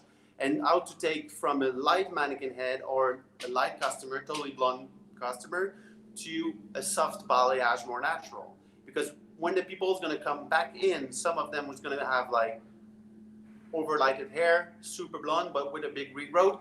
How can we touch back this so they have less maintenance and they have a softer color? Yeah, nice. If you wouldn't Thank mind you. doing that. And I think that Casey, I know, is in the background somewhere in the beyond listening. And we'd love to be able to take some of your videos and feature them here on the channel, as well as promoting them on the other channels, because I think it's just absolutely amazing. So she might have some guidance and direction just to make it the best video for the platform. But we'd love, I know everyone here would love to see how you made that happen. And many of our hairdressers, as you know, are all around hairdressers. They do hair coloring, cutting, and finishing. Yeah. And that is the perfect well, not every, but a lot of women want that hairstyle and that hair color. So really, really well done. I learned a lot. I've got great notes. Thank you so much. It was a pleasure. Thank you for having me. Of course. Thank you so much, Alex. Really enjoyed it. And so Alex, just so you are a salon owner there in the Yes. salon? Yes. Okay. And how many stylists do you have? In total, we are 20 employees. Yeah. 20 employees. It's a lot. That's a lot of employees. And how are Yep. you helping them to Yeah. manage, I would say not physically, but emotionally and mentally manage their time right now? What are some key things that you're doing that you could share with other salon owners? But keeping in touch with them, having them Yes. over a phone call, having them over Zooms to make sure that we keep contact and with our customer and with our staff. And now we are in the plan to how can we go back to work, because this is the next step for our country. Like our provinces, they're trying to have commune immunity, so they want us to go back to work and get this rolling.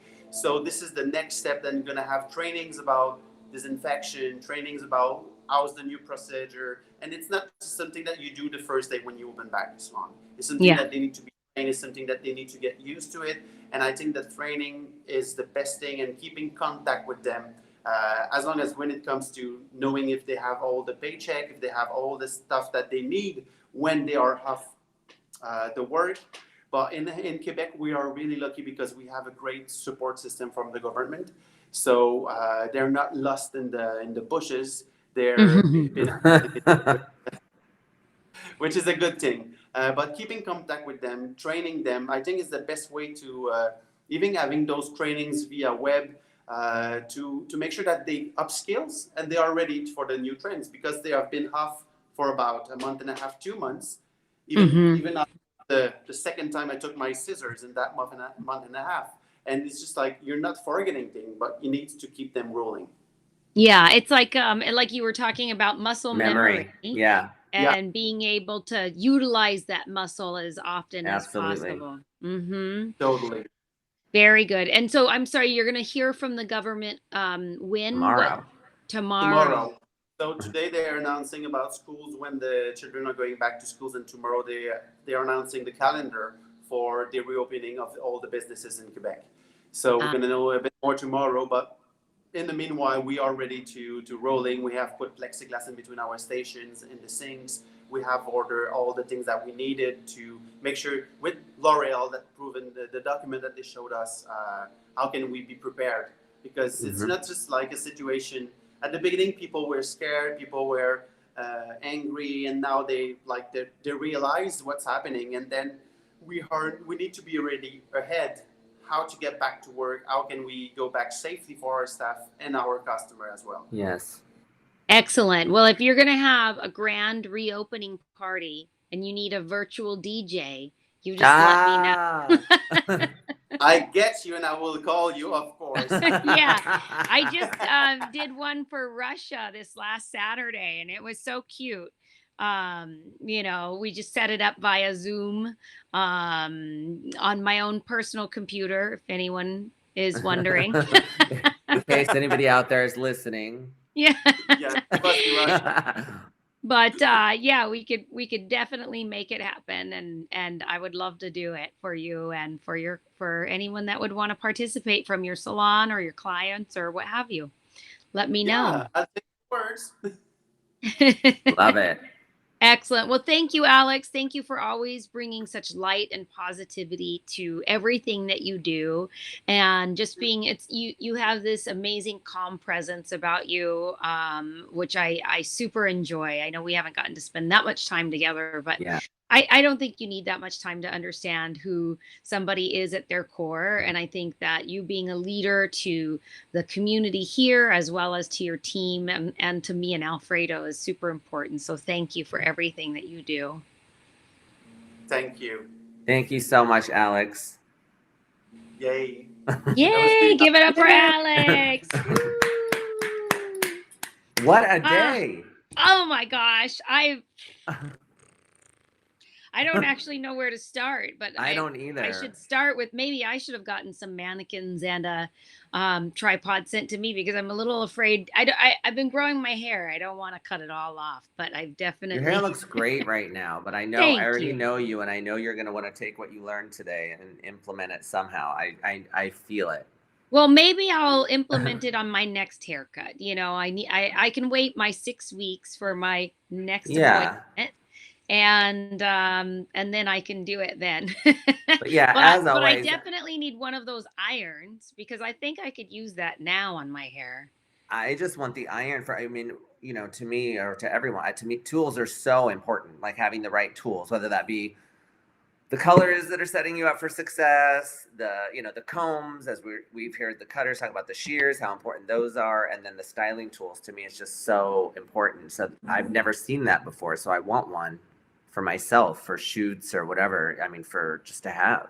Yeah, I think it's inspiring me to talk a little bit about when we go back to work, because there, specifically as it relates to tools, there were a couple things that the teams have spoken about. The teams meaning our team of amazing hairdressers that have joined us, and we may have to have some reduced time in our appointments, which, is, depending on where you're at, it may be your reality. And a few weeks ago on our first program, we had Paul on, and he talked about the bevel of the shear, and how there is a certain, there's a certain bevel that when you cut it, like if you were cutting straight hair, that it doesn't push the hair and it will give it a blunt cut. So imagine this. Imagine we have 30 minutes with our client. They come in with their hair shampooed, and hopefully with some sort of primer or leave-in in their hair, combed straight down in natural falling position. And they come in and we just cut it quick.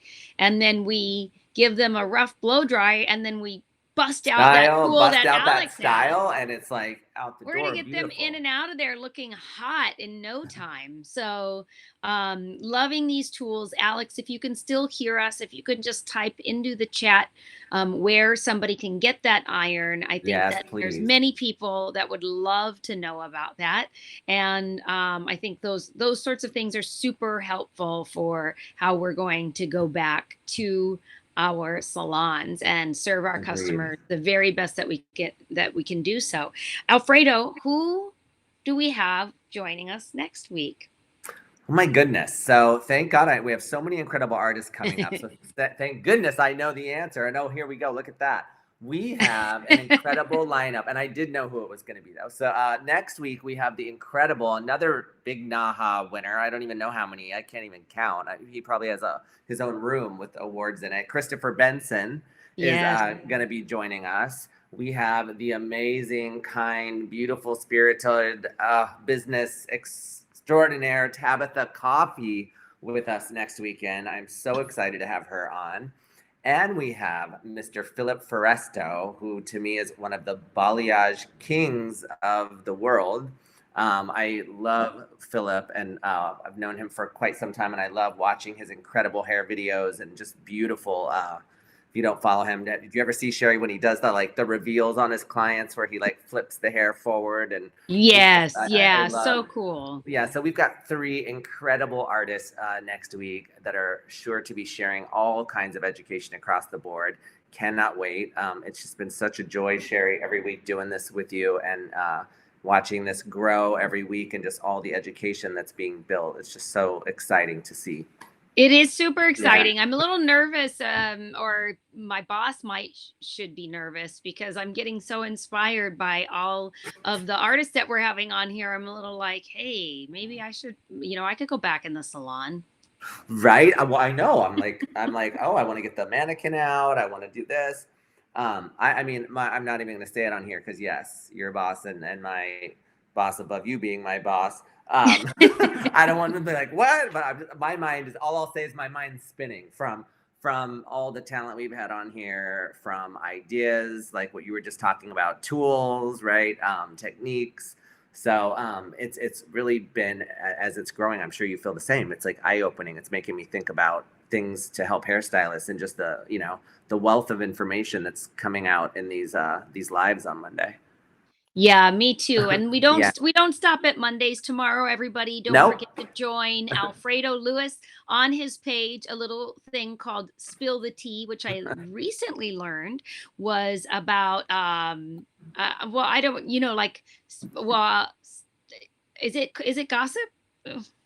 No, because I like to You stay don't in the gossip. positivity. I like to stay in Yeah. positivity. However, it can mean gossip. Like spill the tea is, I guess, a gay phrase. Like, tell me the gossip, but it also just means like what's going on. Like, tell me the latest. So it doesn't have to be something that's like a mean girl type thing or gossipy. It can just be like, what's the latest? What's the now? Yeah, I like that better. What's Yeah. the next? So tomorrow, So that's Alfredo? more what I mean by it. More like talking to hairdressers about what's going on in their life. It's great because we have Michelle will be on tomorrow, so it'll be great to recap what happened today with her. And then we have Philip Wolf, who was on for my birthday briefly at the end, did a surprise pop on. So I thought it would be great to have him on and do a little bit more extensive chat with him tomorrow. And Wednesday, Ask Me Anything, and then Thursday, I'm passing it over to you. Yeah, let me Between the just, because sparkles. we have Between the Sparkles. So I just wanted to say the iron is a Babyless Pro for Danny Co. C style. That sounds like a mouthful, but I just got that sent over to me. So Babyless Pro, if I'm saying that right. Yeah, Babyless, I believe. Babyless, yeah. Babyless. My Babyless, Babyless, Babyless. Babyless, Babyless, Babyless. Oh man. Baby. We're ridiculous. But anyway, Ooh. Tuesdays on Alfredo's page, Spill the Tea, 1 p.m. Eastern Standard Time. Wednesday, Ask Me Anything. Thursday, Between the Sparkles on my page, 1 p.m. Eastern Standard Time. Friday, we launch the calendar for the following week. And Saturday, we have Between the Sparkles, Sparkle Hour, not DJing. but Sparkle Hour, 6 p.m. Eastern Standard Time. We just let loose and dance a little bit.